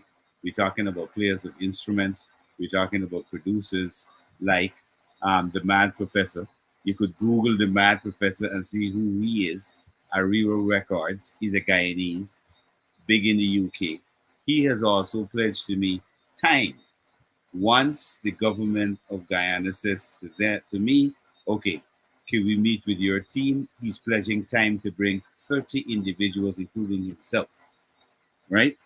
To come and to do workshops, training workshops with schools, with producers, with marketing agents, booking agents, all those type of individuals are all Guyanese who are in the UK and in the US who have pledged to me, listen, once you can make this happen and you could get the government to say, okay, let's look at bringing in our own people who are already involved in the music business outside of Guyana who have the knowledge. We can bring them in and help them to start the process of that development because you can't say, okay, we have an industry. It's got to start from in school. Well, I've heard a reference made by an official in the sense of something similar to what you just said. And what he said is because such a project was not in the budget or a part of the budget, right? Mhm. Yeah. Such a project, if someone is suggesting something like that in Guyana, Hmm. what they should do is make sure that, okay, you're being patriotic enough. We know that this is not something that we've covered or we're catering for. We will welcome that you come to actually give that kind of a knowledge to the people or help or exact whatever, etc. Educate, basically. Right. But at the same time, maybe if along the line, while in the process or so, we can actually help out with a few things so that this whatever could be successful. But you must not come with a projection of, okay, the government got to give you so much money in order to come. No, it's a kind of mentality of handout more than work That's and what it is. accomplish. So it's rather, it's not an interest, No, a strong the funny interest. So the it would thing not be. the thing that has got me totally twisted with the whole mindset of the persons involved in the music industry, especially in Guyana, is that they believe that hey, it's not really a competitive industry. It is. Yes, big time. It's a big time competitive industry. This is why you have, if the music industry, anybody could get into it, we'd had anybody as big stars. All right. Can you Although, imagine amount of money one mhm, artist that lives in Guyana, right? Can you imagine the amount of money that he generates and brings back into your country whenever or if ever he becomes big and mhm, comes back home and actually is residing in your country? There's a lot of mhm, money that's coming back into the country. And if you can get so much artists to reach to the levels where they can actually start touring, but mhm. they reside in Guyana, that's where that's how an Money coming economy in. For stirs example, for example, big time. if you took the monies that we've invested, and again, you can't beat the promoters with a long stick and say, oh, them ain't taking any artists and all that. I don't believe in the foolishness. Because again, if you take Jomo and Friends as a reference, you can see where the support went. All right. It did not go to that event. One of the things we have to stop doing is stop. We have artists, yes, they are right, but they're not the cream of the crop. Our cream of the crop artists, a lot of them don't live in Guyana. For example, we have an artist by the name of Militant who's got a Caribbean hit for years since in the 90s called Hot and Groovy. All right? Show me Was he ever that. was he ever brought to Guyana for that song? All right, that's what I'm saying. The only people who bring in Militant to Guyana is us, our team. So All right? Militant will he do this. never Okay. actually got. No, for any event. Look, they had enough soca events in Guyana. And Militant, who is one of the biggest Caribbean soca artists, create groovy soca, in getting booked in Guyana. All But right. but, but can you imagine paying for the amount paying for the amount that you paid a guy, the giant of South Africa to come from Africa to come, right? Uh-huh.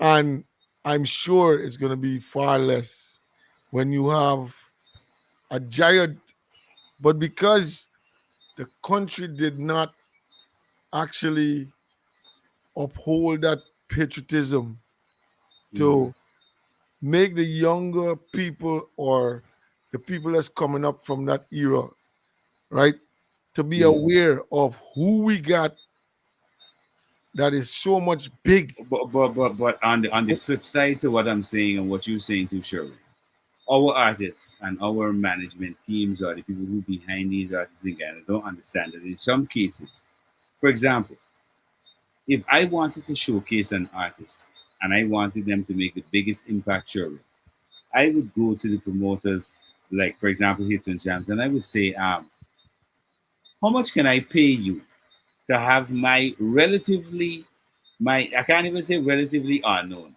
my unknown artist on stage, on the same stage that Burna Boy can be performing at. Well, that that's something that we accustomed to handouts again. We're not No, accustomed to Guyanese artists can tell themselves who paying for go on a show. That's exactly. straight up. That's how they can think. But what they don't realize Ma is tell that me the straight to the man said, a lot of the artists you you watching now, they just pay to go on a show because they cannot listen. Let me show you this. Artists will pay to go on a show like Reggae on the River or Rotterdam or these huge shows that got 30, 40,000 people attending, right? You know why? If they put you on an event there, you can't pull 1,000 by yourself. no. But if you're on an event with big artists on that event, you are debuting in front of 30,000 people.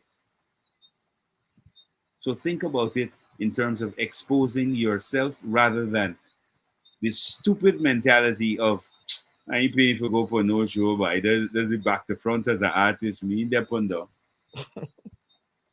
Well, you best wake up. A lot of the individuals you see pay to go on shows, including Jamaican artists. This is why they get popular. Because they showcase in front of thousands of individuals. So they could put out a song that's relatively unknown, but by the time they finish on the stage show in front of 20 or 30,000 people, people gonna know their music. Yeah. I could remember when they said who it was, I can't remember. Oh, they said that there's groups in in the in Jamaica that will Mhm. actually orchestrate who they actually want to go on stage in the sense of passing the bread or Mhm. in the sense of yo, you don't know this is what's gonna be the order because of XYZ. You know what I mean? And Mhm. everybody roll with it because that's the man of the area, this is the That's big boss, the big dots, whatever. So you don't know you ain't even asking a question. You just say, okay, if you said that's it, because what? We gonna push the forward on this youth. but Sherwin, I can assure you, those type of arrangements don't go platinum. No, it don't. It don't. Them type of arrangements and things don't go But platinum. there's the arrangement at the moment in time, and it creates a little spark or a stir. It's like what I keep telling Guyanese artists all the time, bro. Nobody who's a gangster ain't going to the Grammys. Them ain't going platinum and nothing. No gangster. As a matter of fact, anybody ever thought about like a lot of these people who's all yeah, them as a real gangster as an artist, right? First things first, what's the gangster code? Not shut your mouth. Of course. So you out there name dropping. The first thing you can get your melon open because you breaking the gangster code by going out there and singing and calling people names. So these people ain't no gangsters. That's the first thing. So I'll be like, oh my goodness, bro, I don't understand how a gangster get in platinum. That don't work. It will never work. And even Vibes Cartel put out a short video when he was saying, listen, none of my bad man tune ever make it more than the girl tune and the party tunes. Yeah, that's what happened eventually. Because That, summertime and them tunes is the tunes that really make money for Vibes Cartel. Not exactly. not When not when me boss me.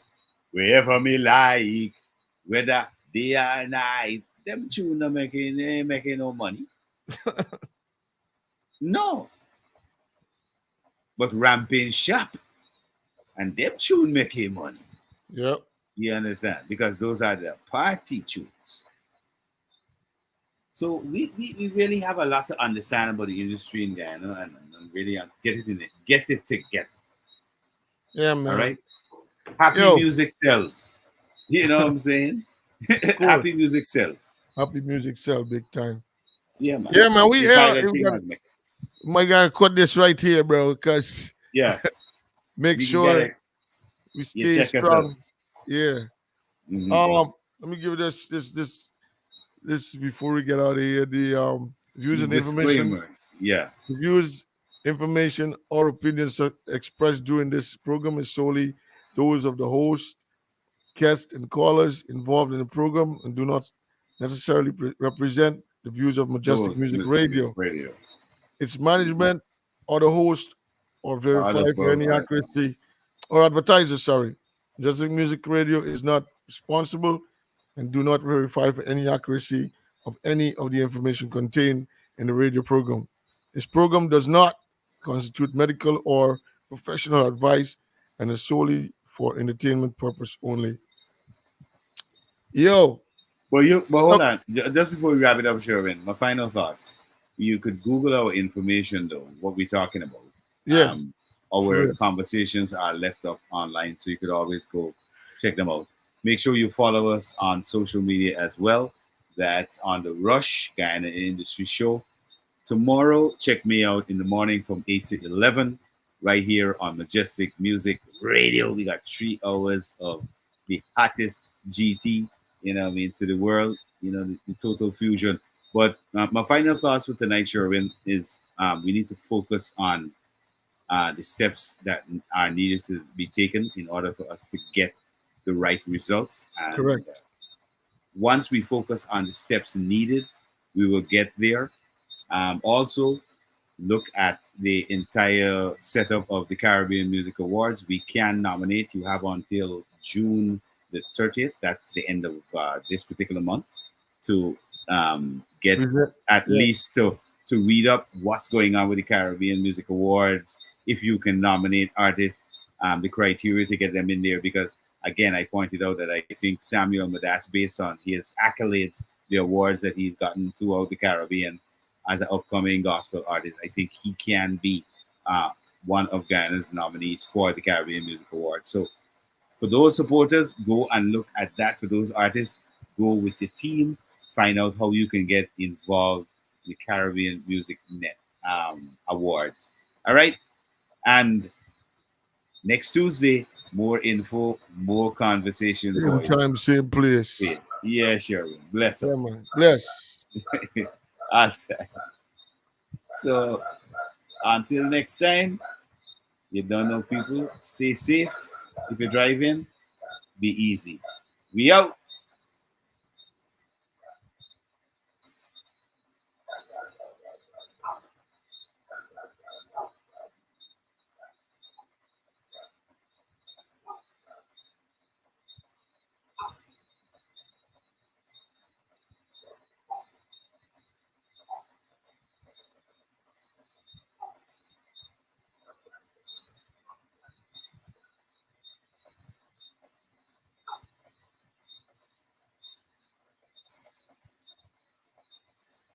Stars among stars. We, lights, camera, someone.